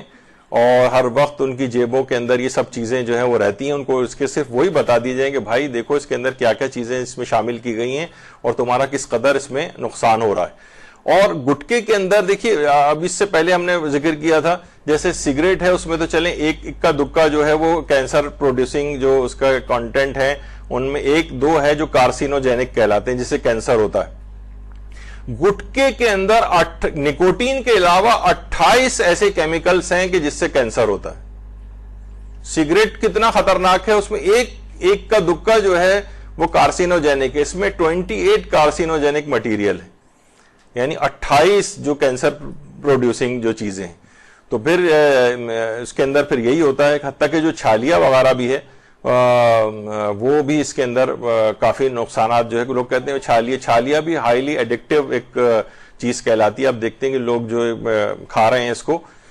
چھالیاں کی ویسے بڑی، علامہ اقبال نے بھی جو پہاڑ اور گلہری والی جو ایک نظم لکھی ہے تو اس میں گلہری پہاڑ سے ہی تو کہہ رہی ہوتی کہ ذرا چھالیاں ہی ذرا توڑ کے دکھا مجھ کو، یعنی میں تو کر لیتی ہوں، تم کر کے دکھاؤ یہ کام۔ تو بہرحال چھالیاں، لیکن یہ جو کھانے کے اعتبار سے جو چیز ہے وہ یہ ہے کہ کافی نقصان دہ ہے، دل کے امراض بھی اس سے ہوتے ہیں، اور یہ ظاہر ہے ہر وقت منہ میں جو لوگ چباتے رہتے ہیں تو اس سے السریشن ہوتی ہے، اور پھر وہ جو بعد میں اگر کنٹینیوس السریشن اس طرح سے ہو منہ کے اندر تو وہ کینسر میں تبدیل ہوتی ہے۔ ابھی میں نے وہی کہا نا کہ وہ جب کئی لوگ ہم دیکھتے ہیں گر جاتے ہیں لیکن وہ بچ جاتے ہیں، تو اس وجہ سے ہم کہیں تو وہ ایک وقت آتا ہے کہ اس کے بعد پھر ان کو وہ بیماریاں ہوتی ہیں۔ آپ اس فیز میں دیکھ رہے ہیں کہ ابھی وہ ٹائم ان کا نہیں آیا ہے، خیر ابھی آگے چل کر ابھی ہم اس کا ذکر کریں گے۔ اچھا، اب کیا ہوتا ہے کہ جناب کچھ ہی عرصے بعد پھر کیا ہوتا ہے کہ جب اتنے عرصے کھا لیا 25-30 سال جیسے بھی آپ نے کہا، اس کے بعد دیکھتے ہیں کہیں ایک گلٹی نمودار ہو گئی گلے میں، پھر جناب منہ کے اندر السریشن ہو گئی اس کی، اور السر ہیل نہیں ہو رہا ہے، جو کہ اس کی علامت زیادہ تر عموماً یہ ہو جاتی ہے کہ یہ السر اگر منہ کا ہیل نہ ہو رہا ہو، کسی کا زبان کے کنارے پر ہو رہا ہوتا ہے یا گمس میں ہو رہا ہوتا ہے، یعنی اورل کیویٹی وغیرہ کے اندر، تو پھر یہ کینسر کی علامت جو ہے وہ بن جاتی ہے۔ تو یہ سب کیا ہوتا ہے، کچھ عرصے کے بعد یہ چیزیں ہونا شروع ہو جاتی ہیں، اور یہی وجہ ہے کہ باقاعدہ بہت سے لوگوں نے اس پہ یعنی کیس بھی کیے ہیں ان لوگوں نے کہ بھائی ان چیزوں کو بند کیا جائے، ان کو کھانے سے ہمارا یہ حال ہو گیا۔ تو اس طرح کے کینسرز وغیرہ جو ہوتے ہیں تو لوگوں کا بہت بری صورتحال اس سے ہوتی ہے، ان کی زندگیاں خراب ہو گئی ہیں، اور لیکن اس کے باوجود بھی یہ مافیاز اتنی طاقتور ہیں کہ اس کے باوجود اس پہ کوئی پابندی نہیں لگائی جاتی ہے، اور لوگوں کی اچھا ایسے افراد کیا ہوتے ہیں کہ اگر جب تک ان کا پروسیجر چل رہا ہوتا ہے یہ پورے گھر پہ بھی بوجھ بن جاتے ہیں، ان کی جابز ختم ہو جاتی ہیں، اور یہ کسی جگہ ملازمت کرنے کے بھی قابل نہیں ہوتے ہیں، تو ایک بہت ایک المیہ کے اندر پورا خاندان گرفتار ہو جاتا ہے۔ اور جو موسٹ کامن کینسرز ہیں جس میں بریسٹ کینسر خواتین میں، اس کے بعد جو یہ اورو فیرنجیل جو ہے یعنی منہ وغیرہ کے جو ہوتے ہیں یہ سب سے زیادہ ہیں پاکستان کے اندر، یعنی ان کا ٹرینڈ، اور اس کے بعد جو ہیں اور جگہوں کے جو کینسر ہیں ان کے اندر. تو آپ دیکھیں دوسرے نمبر کے اوپر یہ والے کینسر آ رہے ہیں، اور اس کی بھی وجہ صرف یہی بن رہی ہے کہ اس طرح کی چیزیں جو کھائی جاتی ہیں، تمباکو والے پان اور یہ گٹکے اور پتہ نہیں کون کون سی اس کے اندر اقسام آ گئی ہیں کہ یہ سب چیزیں یہ کوز کر رہی ہیں. باقاعدہ انڈیا کے اندر تو اس قدر اس پہ دلہن کی بارات واپس چلی گئی کچھ عرصے پہلے، ریئل واقعہ اس نے دیکھا کہ محفل جب وہ شادی کی تقریب ہو رہی تھی کہ دولہا جو ہے گٹکا کھا رہا ہے، تو اس نے کہا کہ میں اس شخص سے شادی ہی نہیں کر سکتی. بارات واپس چلی گئی لیکن اس نے کہا کہ نہیں، ایسے شخص سے، یہ بڑا واقعہ مشہور ہوا تھا اس وجہ سے میں نے اس میں ذکر کر دیا اس کا. تو بہرحال یہ بڑا ایک خطرناک ایک چیز ہے، اور آپ نے دیکھا کہ اس کے کس قدر نقصانات ہیں. تو گٹکے کے حرام ہونے پر جو اس کے انگریڈینٹس کے اندر جو چیزیں ہیں اور جو جتنی خطرناک ہیں وہ تو ان کا نقصان تو کسی بھی عاقل آدمی کے سامنے رکھے ہیں تو شاید چند چیزیں دفعہ کھانا ہی آپ کے لیے نقصان دہ ہو سکتا ہے. پیسا ہوا شیشہ مثلا آپ کھا رہے ہیں، آپ کہیں کوئی بات نہیں، 10 سال تک مثلا میں اگر کھا رہا ہوں، بہت سے لوگ پان گٹکا منہ میں رکھ کے، جب نیا وہ بیماری ہے وبائی جو آج کل چل رہی ہے وہ آئی تھی تو لوگ منہ میں بھر کے کہتے تھے کہ گٹکا، یہ کورونا ہمارا کچھ نہیں بگاڑ سکتا کہ ہمارے منہ میں یہ بھرا ہوا ہے، یہ خود سب کو تمام امراض کو مار دیتا ہے. لیکن وہ خود کتنا بڑا مرض ہے بہرحال یہ. تو اس کے بعد آ جائیے نسوار. یہ بھی کافی جو ہے آج کل ہو رہا ہے والا مسئلہ، اور اس کے اندر بھی کہا جاتا ہے کہ جناب اس میں ایک وہ تمباکو والا جو ایک خاص پتا ہوتا ہے وہ اس کے اندر استعمال ہوتا ہے، اور اس کے علاوہ اس کے اندر راکھ بھی ملائی جاتی ہے. راکھ، ایشز، راکھ جو ہوتی ہے وہ اس کے اندر ملائی جاتی ہے اس کی تیاری کے اندر. اور اس کے اندر ایک تو یہی تمباکو جس میں نکوٹین ہوتا ہے، اور اس کے علاوہ یہ کہ اس کے اندر بھی وہ لائم سٹون یعنی چونے کا جو برادہ جو ہے وہ ملایا جاتا ہے اس کے اندر، اور اس میں خاص قسم کی گوند ہے وہ بھی ملائی جاتی ہے. ان کی شکلیں بھی آپ دیکھیں، یہ خاص قسم کی گوند ہے جو اس کے اندر ملائی جاتی ہے، اور اس کے بعد پھر اس کو باقاعدہ پاؤں سے پیسا ویسا جاتا ہے، اور اس کے بعد پھر اس کو لایا جاتا ہے. اچھا، اب اس میں بھی آپ دیکھیں کہ پاکستان کے اندر سب سے زیادہ جو ہے خیبر پختونخوا کے اندر یہ ہوتا ہے، جس کی آبادی اس وقت تقریباً سمجھیں کہ 4.25 کروڑ کے قریب ہو گئی ہے. تو 2017 کی ہے، لیکن اب تقریباً یعنی اعداد و شمار کے مطابق ہمارا جو KPK کا جو صوبہ ہے اس میں اس کی 70% آبادی نسوار استعمال کرتی، 70%. تو اس سے آپ اندازہ لگا لیں کہ تقریباً یہی 2.25 کروڑ کے قریب لوگ جو ہیں صرف خیبر پختونخوا میں نسوار استعمال کرتے ہیں. آپ دیکھ رہے ہیں گٹکا کتنے لوگ استعمال کر رہے ہیں، سگریٹ کی کتنی بڑی مقدار آپ نے پچھلی مرتبہ سنی تھی. ابھی تو میں اور نشوں کی طرف ابھی گیا نہیں ہوں آگے. تو بہرحال دیکھ رہے ہیں کہ کتنی بڑی تعداد ان کی ہے. اور صرف یہی نہیں ہے، اچھا لوگ عام طور پر یہ سمجھتے ہیں کہ شاید یہ نسوار جو صرف یہ ہمارے علاقے کے اندر ہے. نہیں، یہ سب سے زیادہ نسوار رشیا میں استعمال ہوتی،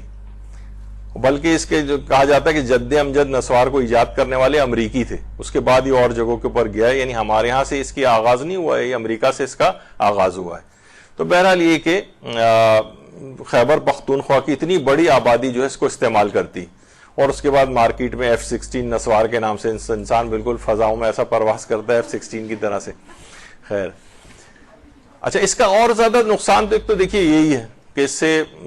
آدمی کی شخصیت بھی بہت خراب ہوتی ہے، اس کے دانت خراب ہو جاتے ہیں، بار بار تھوکنا پڑتا ہے اس کو. ایک مولوی صاحب کے پاس ایک صاحب آئے تھے اور کہا کہ کیا جنت میں نسوار ملے گی؟ انہوں نے کہا جی ہاں نسوار جنت میں ملے گی، البتہ اسے تھوکنے کے لیے جہنم جانا پڑے گا. تو بہرحال یہ ہے کہ انسان کو اس کی شخصیت خراب ہو جاتی ہے ہر وقت وہ تھوک رہا ہے مثلا اس طرح سے. اور نسوار کے اندر ایک اور خصوصیت یہ ہے کہ یہ خون میں چربی کی مقدار کو ڈپازٹ کرتی ہے آپ کے، یعنی خون کی نالیوں کے اندر چربی کی مقدار، یہ یلو کلر کی جو ہے یہ چربی ہے جو خون میں بڑھتی چلی جاتی ہے. اس وجہ سے نسوار کا زیادہ استعمال سے کارڈیو ویسکولر جو امراض ہیں اس کے اندر بھی مسلسل اضافہ ہو رہا ہے. اور ہسپتال، اب تو ظاہر ہے لوگوں کے علم میں نہیں ہے، آپ تو اپنے گھر میں بیٹھی ہیں، آپ کو کیا پتا کہ اسپتالوں میں کس طرح سے وارڈ بھرے ہوئے ہیں اور اس کے مریض مسلسل ہزاروں کی تعداد میں آ رہے ہیں، اور پتہ ہی چلتا ہے کہ جناب نسوار کا استعمال اس میں ہو رہا ہے۔ اور صرف پاکستان میں 6 ارب روپے سالانہ کی نسوار کھائی جاتی ہے۔ ابھی آپ نے اس سے پہلے کتنی بڑی تعداد اس کی سنی تھی سگریٹ اسموکنگ کی، یا واقعی اگر صرف یہ نشے اگر چھوڑ دیے جائیں تو پورے پاکستان کا قرضہ IMF اور ورلڈ بینک کا اتارا جا سکتا ہے۔ تو بہرحال 6 ارب روپے دیکھیے سالانہ کا تو صرف اور صرف نسوار کھائی جاتی ہے پاکستان میں۔ خیر، اور ایک کسی نے ایک ایسی مزہ کا وہ بھی ڈالی تھی اس کی کہ کورونا وائرس کا بھی مؤثر علاج اس کے اندر ہے۔ خیر، پاکستان کے ہمارے جو ایک صدر گزرے غلام اسحاق خان، وہ بھی اس کے بہت عادی تھے، اور ایک دفعہ جب گئے تھے، یہ میں نے شاید پچھلی دفعہ بھی بتایا تھا کہ جب انہیں حج پہ جانا تھا تو حکومت سعودی عرب کو پتا تھا کہ یہ اس کے عادی ہیں، تو کہا کہ ہمارے ہاں نسوار کی بھی پابندی ہے، وہاں پہ بھی یہ ڈرگس وغیرہ کے ضمن میں آتی ہے، تو یہ لانے کی اجازت نہیں ہے۔ تو غلام اسحاق خان صاحب نے کہا تھا کہ خانہ کعبہ مجھے نظر ہی نہیں آئے گا تو طواف کس چیز کا کروں گا۔ تو بعض اوقات یہ چیز بھی ہوتی ہے کہ اتنا آدمی اس کا ان چیزوں کا ایڈکٹ ہو جاتا ہے۔ ایک بڑا مسئلہ پیش آتا ہے حالت روزہ میں نسوار کے استعمال کا۔ عام طور پہ لوگ یہ سمجھتے ہیں بھائی نسوار تو لے کے اور اپنا ادھر ہونٹوں کے قریب کہیں رکھ لی جاتی ہے، دانتوں کے پیچھے، تو یہ تو حلق سے کوئی چیز بھی ہمارے نہیں اتر رہی ہے، تو کیا حالت روزہ میں نسوار کا استعمال کیا جا سکتا ہے؟ تو آقا سیستانی سے بھی یہ چیز پوچھی گئی، تو اگر حالت روزہ میں نسوار کے ذرات حلق سے نیچے اتر جائیں یا نسوار سے مخلوط لعاب دہن کو نگل لیا جائے تو اس سے روزہ باطل ہو جاتا ہے۔ آقا سیستانی سے پوچھا کہ روزے میں نسوار کا استعمال کیسا ہے؟ تو جواب دیا اگر اس کے ذرات حلق میں جائیں تو اس سے اجتناب کرنا لازم ہے، مگر یہ کہ وہ ذرات تھوک میں گھل مل کر ختم ہو جائیں، یعنی ان کا کوئی بالکل غائب ہو جائیں، لیکن عام طور پہ ہوتا نہیں، اس کے ذرات اس کے اندر تھوک کے اندر موجود رہتی ہیں، اور وہ جب حلق سے نیچے اترے گا تو فرماتے ہیں کہ اس سے روزہ باطل ہو جائے گا۔ تو یہ ان کی آفیشیل ویب سائٹ پہ بھی ہے، تو ان کا جواب ہے کہ اگر اس کے ذرات حلق میں جائیں تو اس سے اجتناب لازم ہے، مگر یہ کہ وہ ذرات تھوک میں مل کر مستحلق، یعنی وہ بھی جو ہم نے کہا تھا استہلاک ہو جائے، یعنی گھل مل کر نہ ہونے کے برابر رہ جائیں، تو پھر صحیح ہے۔ لیکن یہ کہ عام طور پر ہوتا نہیں ایسا، اور اس کے حلق میں اس کے ذرات چلے ہی جاتے ہیں، تو اس لحاظ سے اس کا استعمال اور جائز نہیں ہے۔ یہ آغا رہبر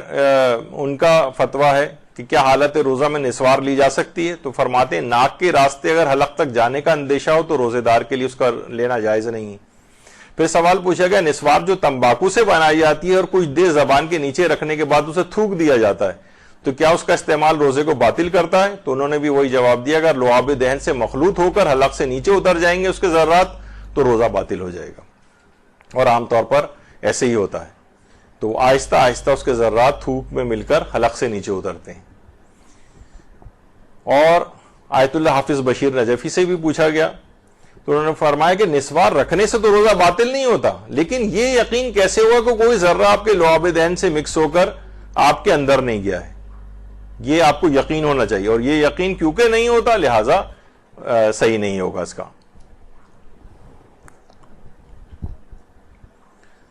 اور آیت اللہ ناصر مکارم شیرازی نے تو اشکال کی بنا پر عام حالات میں بھی نسوار کا استعمال جائز نہیں قرار دیا ہے، انہیں ناجائز ہے ان کے فتوے میں، اور روزے کی حالت میں بھی اشکال کی بنا پر منع ہے، یعنی وہ تو ویسے بھی سگریٹ کو بھی اسی انداز سے کہتے ہیں، اور نسوار کے بھی کچھ نقصانات ان کی نگاہ میں ایسے ہوں گے کہ انہوں نے اس میں بھی اشکال لگایا ہے۔ سگریٹ میں تو فتویٰ دیا ہے، البتہ نسوار میں عمومی حالات میں اشکال لگایا ہے۔ البتہ آغا سیستانی کے فتوے میں یا جو اور دیگر مراجع ہیں وہ عام حالات میں نسوار کو حرام قرار نہیں دیتے، صرف حالت روزہ میں نسوار کا استعمال اگر وہ اس کے ذرات تھوک میں مل کر حلق سے نیچے اتریں تو پھر وہ مبتل روزہ شمار ہوتے ہیں، لیکن عام حالات میں نسوار کے حرام ہونے کا الگ سے کوئی فتویٰ مراجع نے نہیں دیا ہے سوائے ناصر مکارم کے، انہوں نے اشکال لگایا ہے۔ آیت اللہ اسحاق فیاض ان کے نزدیک بھی یہ تو فرماتے ہیں کہ اگر آپ نے کسی نے نسوار حالت روزہ میں رکھی اور حلق میں اس کے ذرات چلے گئے تھوک کے ساتھ مل کر تو قضا بھی کرنی ہوگی، وہ روزہ بھی باطل ہوگا، قضا بھی ہوگی اور کفارہ بھی ہوگا۔ تو لیکن عمومی حالات میں آیت اللہ اسحاق فیاض نے بھی الگ سے نسوار کے حرام ہونے کا فتویٰ نہیں دیا ہے۔ آیت اللہ محقق کابلی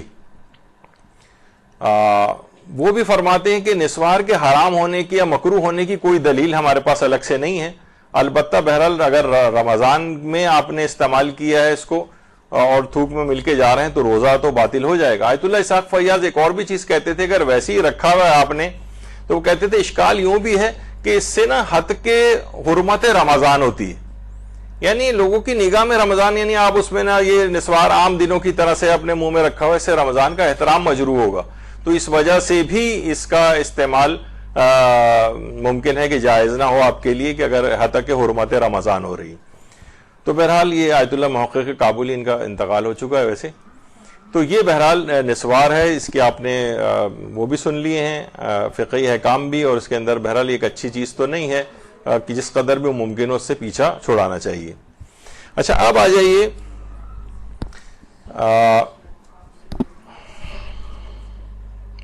ہو گئے، اب دیکھیے اور جو نشے اور بھی ہیں، ابھی میں ایک عمومی طور پر جو چیزیں ہیں وہ آپ کے سامنے، عام طور پر لوگ کن کن چیزوں کا استعمال کرتے ہیں، تو شراب ہو گئی، سگریٹ ہو گئی، آئس ایک نشہ ہے، چرس ہے، بھنگ ہے، افیم ہے، اور ہیروئن ہے، حشیش ہے، حقہ، سگار، بیڑی، کوکین اور شیشہ، چھالیا، گٹکا، تمباکو والا پان، نسوار، ویپ، ای سگریٹس، ایل ایس ڈی اور سونف، سمت بانڈ، پیٹرول، میری جوانا۔ تو آپ نے دیکھا کہ کتنی ایسی چیزیں ہیں جس کے اندر یہ آئس ہے، آئس برف کو نہیں بلکہ آئس جو نشہ ہوتا ہے، نشہ۔ اور ابھی کچھ ہی عرصے پہلے ایک گروپ جو سپلائی کرتے تھے کراچی یونیورسٹی میں، ایک گروپ پکڑا گیا تھا، ٹی وی پہ ان کا انٹرویو میں نے خود سنا تھا ان افراد کا، ان کے بقول کے تقریباً کراچی یونیورسٹی کے 70-80% طالب علم، اب یہ لوگ ایسا نہ ہو کہ اب نامعلوم اس میں کتنا مبالغہ آ رہی تھی، یہ کیا تھا، لیکن اس نے بیچنے والے نے اس بات کا اعتراف کیا تھا کہ بہت بڑی تعداد میں یہاں کے جو طالب علم ہیں یہ منشیات کو استعمال کرتے ہیں، جس میں خود آئس، یہ اس کی سپلائی جو ہے وہ ہو رہی ہوتی ہے وہاں پر۔ یہ خاص قسم کا ایک نشہ ہے جو ایک نیا یہاں پہ انٹروڈیوس ہوا ہے، تو اور اس کو اس طرح سے ایک خاص اس کا ایک وہ ہوتا ہے، اس کے اندر ڈال کے اس کو پیا جاتا ہے۔ اچھا ابھی اس کا حکم میں آگے چل کر بتاتا ہوں، اب تقریباً ہم ہر چیز کو الگ الگ اتنا بیان نہیں کریں گے، ورنہ تو پھر تو یہ 5-10 نشستیں اور چاہیے، اتنے زیادہ نشے اس میں ہیں، لیکن یہ کہ ان کا ایک اصول بیان ہو جائے گا کہ مراجع اس سلسلے میں کیا کہتے ہیں۔ یہ خوبصورت چیز جو ہے اس کا نام چرس ہے، چرس۔ اچھا اب یہ جو ہے اس خاص طریقے سے یہ بھی بنائی جاتی ہے اور یہ بھی اس کے اندر شمار ہوتی ہے، اور یہ بھی کسی چرسی کا ایک شعر ہے، کسی سے نہ امید وفا کیجئے، چرس پیجئے اور سب کو دفع کیجئے۔ اب اس میں جو اسپیلنگ مسٹیک ہے وہ چرسی ہونے کی وجہ سے ہیں، تو بہرحال لوگ اس طرح سے بھر کر بھی اس کو پیتے ہیں، یہ بھی ایک نشاور ظاہر ہے کہ چیز ہے، اور اس کا حکم بھی آگے چل کر ہم بیان کریں گے۔ یہ حشیش ہے، حشیش، حشیش یہ خود ایک نشہ ہے۔ ہیروئن یہ ایک نشہ ہے۔ اچھا اسی طرح سے یہ کوکین ہے، یہ ایک نشہ ہے، اس کا حکم بھی آگے آئے گا۔ ایل ایس ڈی یہ ایک نشہ ہے، اور میری جوانا یہ ایک نشہ ہے۔ تو اچھا اسی طرح سے یہ ویپورائزنگ جو اس میں آ گئے ہیں آج کل، ویپس کی صورت میں جو کہا جاتا ہے، یہ ہے۔ اس کے علاوہ سمت بانڈ کا نشہ جو ہے یہ خاص طور پہ بچے وغیرہ آج کل کافی اس کو کرتے ہیں، سمت بانڈ کا ایک نشہ ہوتا ہے۔ اور یہ بھنگ ہے، بھنگ ایک خاص طریقے سے بنائی جاتی ہے، اور اہل سنت کے پاس تو ویسے ان کے جو علماء ہیں وہ اس کے حرام ہونے کا انہوں نے بھی فتویٰ دیا ہے بھنگ کے، لیکن ہمارے ہاں خاص طور پر اس کے لیے الگ سے روایات آئیں۔ البتہ روایات بہت زیادہ اتنی اس لحاظ سے معتبر نہیں ہیں، لیکن مستدرک الوسائل میں مرزا نوری نے اور روضۃ الجنات میں مرزا باقر خونساری نے ان روایات کو لکھا ہے کہ خود پیغمبر اکرم صلی اللہ علیہ وآلہ وسلم سے روایت ہے کہ میرے بعد ایک قوم آئے گی جو کہ بنج یعنی بھنگ کو استعمال کرے گی، گاف کیونکہ عربی میں نہیں ہوتا، بنج بے نون جیم، لیکن اس کو اس میں بھنگ کہتے ہیں، یہ اس کو استعمال کرے گی، وہ مجھ سے بری ہوں گے اور میں ان سے بری ہوں، میرا اور ان کا سمجھیں ایک لحاظ سے تبرے کا رشتہ ہے. اور بلکہ یہاں تک روایت میں پیغمبر نے کہا کہ یہودوں اور نصارہ کو سلام کر لینا لیکن کسی بھنگ پینے والے کو، بھنگ کھانے والے کو سلام نہ کرنا. اور جو بھی بھنگ کے نشے کو بہت حقیر سمجھتا ہے کہ یہ کوئی بات نہیں، یہ تو کوئی خاص چیز نہیں ہے، تو وہ ایسا شخص جو ہے وہ کفر کی منزل تک پہنچ جاتا ہے. بلکہ کہ خانہ کعبہ کو 70 مرتبہ گرانے کے برابر ہے بھنگ کا استعمال، 70 ملائکہ مقربین کو قتل کرنے کے برابر ہے. اور بہت تفصیل کے ساتھ بہت اس کی مذمت جو ہے وہ روایت کے اندر آئی ہے. مستدرک الوسائل میں مرزا نوری نے وہ روایات لکھی ہیں، اور میزان الحکمہ میں آقا ری شاہری نے اس کو لکھا ہے. البنج یعنی جو بھنگ جو اس کو کہا جاتا ہے، تو یہ اس قسم کے نشے یہ بھی یہاں پر پیے جاتے ہیں. اور ایک بہت ہی اعلیٰ حکومتی عہدیدار ماضی میں رہ چکے ہیں ایسے کہ جو کہ بڑے کثرت کے ساتھ اس کا استعمال کرتے تھے یہاں پر. اچھا، اب یہ تمام نشاور چیزوں کے استعمال کا حکم کیا ہے، شرعی حکم. اب یہ دیکھ لیجئے کہ آغا سیستانی نے کیا فرمایا. نشیلی چیزوں کا استعمال اگر اہم ضرر رکھتا ہو تو حرام ہے. وہ تو کہتے ہیں فتوے کی بنا پر حرام ہے. اہم اگر ضرر یعنی قابل توجہ ضرر رکھتا ہے، اور یہ تمام چیزوں میں قابل توجہ ضرر تو ہے. یعنی یہ جتنے بھی آپ نے اس سے پہلے ابھی نشے دیکھے ہیں، کچھ کا کم کا ہے، کچھ کا البتہ بہت زیادہ ہے، لیکن بہرحال اگر قابل توجہ ضرر ہو تو آغا سیستانی فرماتے ہیں فتوے کی بنا پر حرام ہے. اگرچہ ایسا ضرر مسلسل نشہ کرنے کی وجہ سے لاحق ہو یا کسی اور وجہ سے ہو، کسی بھی وجہ سے ہو، یا مسلسل پینے کی وجہ سے ہو یا کوئی اور وجہ سے ہو، تو یہ قابل توجہ ضرر ہے تو فتوے کی بنا پر حرام ہے. آگے فرماتے ہیں بلکہ احتیاط واجب یہ ہے کہ بالکل نشے والی چیزوں کا استعمال نہ کریں چاہے وہ اہم ضرر نہ بھی رکھتی ہوں. کوئی شخص ممکن ہے یہ بات کہے کہ بھئی میں جو چرس پی رہا ہوں تو مجھے تو کوئی خاص ضرر نہیں ہو رہا، میں تو مثلا ہفتے میں صرف ایک چرس، روزانہ ایک سگریٹ خالی پیتا ہوں اس کی، اور مجھے یقین ہے کہ اہم ضرر بھی میرے جسم پر کچھ نہیں ہو رہا ہے. آغا سیستانی فرماتے ہیں احتیاط واجب کی بنا پر نشہ والی چیزوں کا استعمال چاہے اہم ضرر نہ بھی رکھتا ہو تب بھی جائز نہیں. تو یہ جتنی بڑی لسٹ میں نے آپ کے سامنے اور تصویروں کے ساتھ یہ پیچھے دکھائی ہے، تو چاہے وہ افیم ہو، چرس ہو، یا آغا سیستانی کے فتوے میں یہ ساری کی ساری چیزیں اگر اہم ضرر نہ بھی رکھتی ہوں تو احتیاط واجب کی بنا پر حرام ہے، اور اگر اہم ضرر رکھ رہی ہیں تو فتوے کی بنا پر حرام ہے. تو یہ ایک اس میں ایک اہم بات تھی اس لحاظ سے. اچھا، اسی طرح سے دیکھیے منشیات کو بنانا اور ان کو تیار کرنے کا کام، یہ ایک تو معاشرے کے اندر ظاہر ہے اس طرح کی چیزوں کو بنانا، لے کر آنا، پھیلانا، لوگوں کو نقصان پہنچانا، یہ اس لحاظ سے بھی حرمت کا پہلو آتا ہے. اور دوسرا یہ کہ یہ خلاف قانون ہونے کی وجہ سے بھی حرام ہے، یعنی اس میں کئی حرام چیزیں آ جاتی ہیں. تو منشیات بنانے اور تیار کرنے کا کام، تو ایک تو یہ اس کا مسئلہ ہے. اچھا، اب آ جائیے ذرا پان کے مسئلے پر. پان پہ تو ظاہر ہے یہ عام پان کا پتا اگر آپ معمولی مقدار میں کھاتے ہیں تو اس کا تو مسئلہ نہیں ہوتا ہے عام طور پر اتنا صحت کے ساتھ، لیکن یہ کہ بہرحال اس کے اوپر جو کتھا، چونا، چھالیا، تمباکو اور اس کے ساتھ جو جتنی چیزیں ایڈ کرتے جائیں گے تو نقصان اور خطرہ اس میں بڑھتا چلا جائے گا. اور یہی وجہ ہے کہ یہ پان چیوئنگ جو کہلاتی ہے، یہ جو پان اس طرح سے کھانا، ان کے اندر بھی ظاہر ہے فقط یہ صرف پان کا پتا کوئی بھی نہیں کھاتا ہے جب تک یہ تمام لوازمات اس کے ساتھ نہ ہوں. تو لہٰذا یہ بھی اسی پیکیج کا حصہ بن جائے گا کہ جس میں اہم ضرر ہوتا ہے، جس میں ماؤتھ کے کینسرز وغیرہ، وہ یہ پان کھانے والے بہت زیادہ جو افراد جو تمباکو والا، چھالیا اور یہ سب چیزیں، کیونکہ یہ چیزیں کیا ہیں، یہ چونا اور یہ سب کچھ یہ آپ کے اندر جو میوکوزل لائننگ ہے منہ کے اندر کی، یہ اس کو سمجھیں وہاں پہ السریشن کاز کرتے ہیں، اور مسلسل کیونکہ کھاتے رہتے ہیں تو وہاں پہ السر ہوتا رہتا ہے اور یہاں تک کہ پھر وہ کینسر کے اندر تبدیل ہو سکتا ہے. تو بہرحال یہ ایک اس کا ایک مسئلہ ہے. پھر یہ مبارک ہاتھوں سے اپنے اکثر پنواڑی جو کھلا بھی رہے ہوتے ہیں پان بیچنے والے لوگوں کو. بہرحال یہ کہ یہ بھی ایک کوئی ویسی چیز نہیں. کبھی کبھار سال 6 مہینے میں ایک آدھ میٹھا پان کھا لیں تو شاید اس کا کوئی اتنا اثر نہ ہو، جراثیم وغیرہ کے اعتبار سے تو ہو سکتا ہے، لیکن یہ باقی چیزیں جتنی بھی آپ کو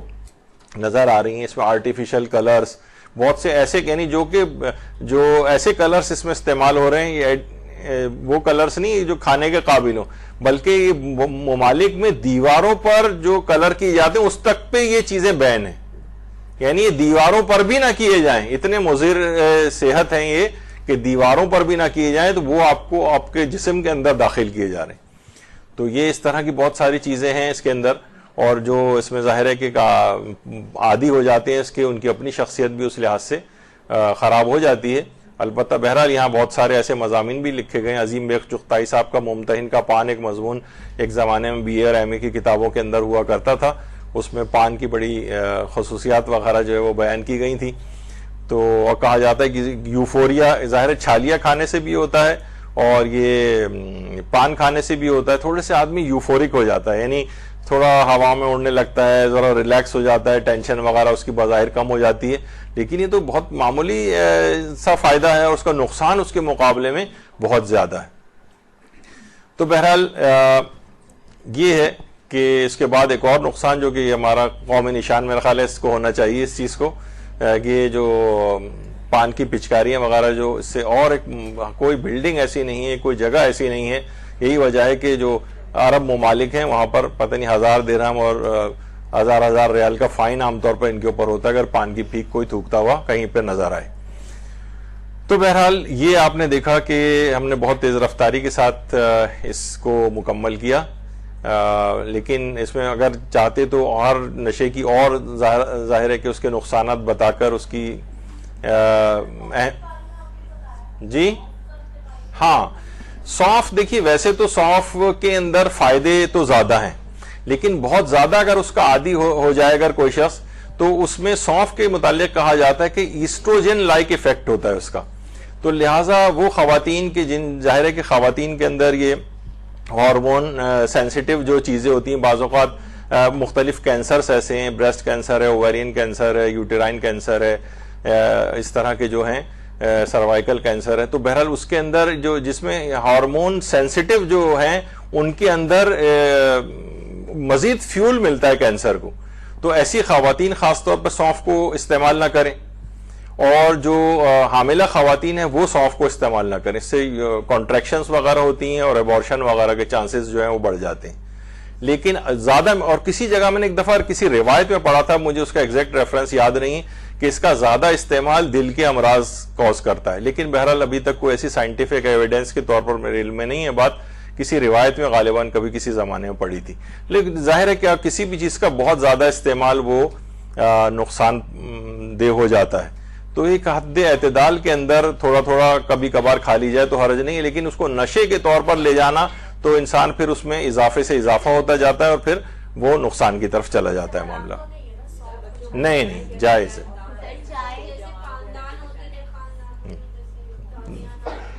وہ تو میں نے بتا دیا کہ یہ سب چیزیں زیادہ مقدار میں ہوں تو نقصان دہ. پان چھالیہ کے متعلق بھی کہا جاتا ہے کہ یہ ظاہر ہے کہ آپ منہ میں ہر وقت رہے گی تو وہ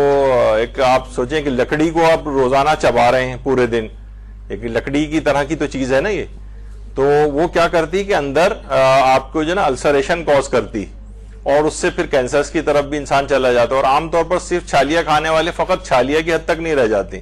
بلکہ آپ دیکھیں کہ میں سب چیزیں بتاؤں کہ ان چیزوں کے اندر ایسی چیزیں بھی ملائی جاتی ہیں، کچھ نشے ایسے کہ جس سے آپ ان کی عادی بن جاتی ہیں بہت سے، بلکہ مجھے ایگزیکٹلی یاد نہیں ہے، کچھ لوگ اس کا نام بھی بتاتے ہیں کہ بہت سارے چائے والے جو ہوتے ہیں کیوں لوگ دور دور سے ان کی چائے پینے آتے ہیں، وہ ایسی چیز کوئی اس کے اندر نشاور ملاتے ہیں جس سے ان کو ایڈکشن ہو جاتی کہ لوگ میلوں کا سفر طے کر کے فقط اس کے پاس چائے پینے کے لیے آ رہے ہیں. بھائی چائے ہر شخص ایسی چیز ہے کہ ہر شخص گھر میں بھی بنا سکتا ہے اسے اور اچھی سے اچھی چائے بنا سکتا ہے، لیکن وہ سفر طے کر کے فقط اس دکان یا اس ہوٹل یا اس کھوکے کے پاس جانا چائے والے کے، تو یہ اس کی علامت ہے کہ اس کے اندر کوئی ایسی چیز ملائی جاتی ہے، ڈوڈھیال پتہ اس طرح کی کوئی چیز کوئی مجھے کسی نے بتائی تھی، اس کا نام سائنٹیفک تو مجھے پتہ نہیں کہ کیا ہے اس کا، لیکن عام طور پہ مشہور ہے کہ وہ ایسی چیزیں ملائی جاتی ہیں.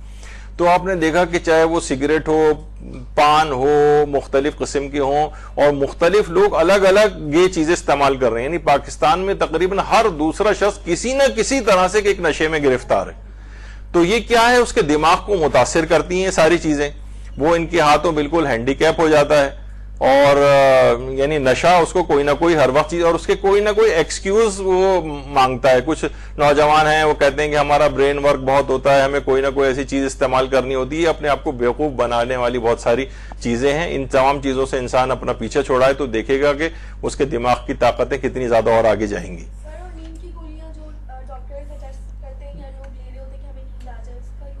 ظاہر ہے کہ اگر وہ بالکل اس طور پر ہو، افیم کی کوئی گولیاں اس طرح سے کھانا ہر وقت ہر وہ چیز کہ جو اس کے صحت کے لیے نقصان دہ ہو، وہ اتنی مقدار میں کھانا جائز نہیں. جو اصول میں نے آپ کو آغا سیستانی کا بتایا تھا کہ چاہے وہ مستقبل میں ہی اس کے اثرات کیوں نہ ہو، یعنی ابھی سے اتنا عادی ہوگا کہ مستقبل میں جا کے نقصان ہوگا یا امیجیٹ نقصان ہو رہا ہے، دونوں صورتوں میں پھر یہ کام جائز نہیں ہوگا، چاہے وہ دوائیں ہوں یا چاہے کوئی اس طرح کی اور چیزیں ہوں. جی بس اس میں دیکھا جائے گا کہ کتنا معاشرے کو نقصان پہنچا رہا ہے. اگر معاشرے کو نقصان پہنچانے والا ہے، لوگوں کی صحتیں تباہ ہو رہی ہیں اور اس طرح کی کوئی چیز ہے تو پھر ناجائز ہو جائے گا. لیکن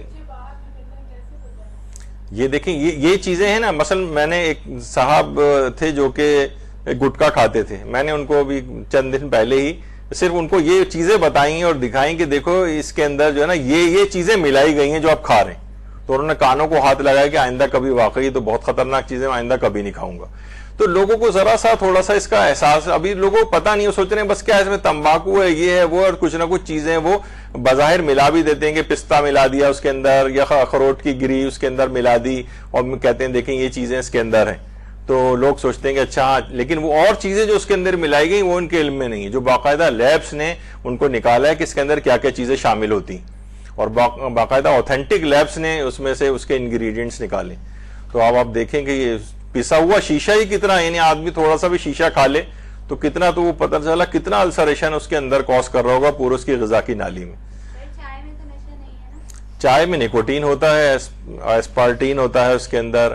اور کیفین ہوتی ہے اس کے اندر. تو بہرحال یہ سب چیزیں، لیکن وہ اتنی مقدار میں بہرحال نہیں ہے کہ بہت زیادہ آپ کی صحت کو کہ اس سے اموات واقع ہو رہی ہوں. ہاں اگر بہت زیادہ ہے کہ آپ نے دیکھا ہوگا بہت زیادہ چائے پی لیں تو پیلپیٹیشن، دل کی دھڑکن تیز ہو جاتی ہے اور کچھ، لیکن اتنے ہارمفل ایفیکٹ بہرحال اس کے ابھی تک نوٹ نہیں کیے گئے کہ جو کہ بہت زیادہ مضر صحت چیز شمار ہو. البتہ وہ ضرور ہے کہ ایک دفعہ ایک عالم کی جو امام زمانہ علیہ الصلوۃ والسلام سے ملاقات ہوئی تھی،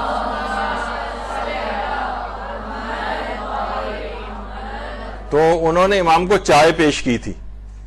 تو اس واقعے کے اندر ملتا ہے کہ امام کے جملے تھے کہ ہم ایسی فضول چیزوں سے اپنے آپ کو آلودہ نہیں کرتے. چائے کے متعلق امام نے کہا تھا. اس پہ بھی بہت سارے لوگ مزاح میں کہتے ہیں کہ وہ ایرانی والا قہوہ ہوگا، ورنہ ہمارے یہاں کی دودھ پتی اگر پیش کی جاتی تو شاید امام منع نہ کرتے. تو بہرحال یہ تک مذاق والی بات تھی، لیکن بہرحال اس میں ایک بہت بڑے ایک مجتہد جن کی ملاقات ان سے ہوئی تھی اور انہوں نے امام کو پیش کیا، تو امام نے کہا تھا کہ ہم ان فضول چیزوں سے اجتناب کرتے ہیں.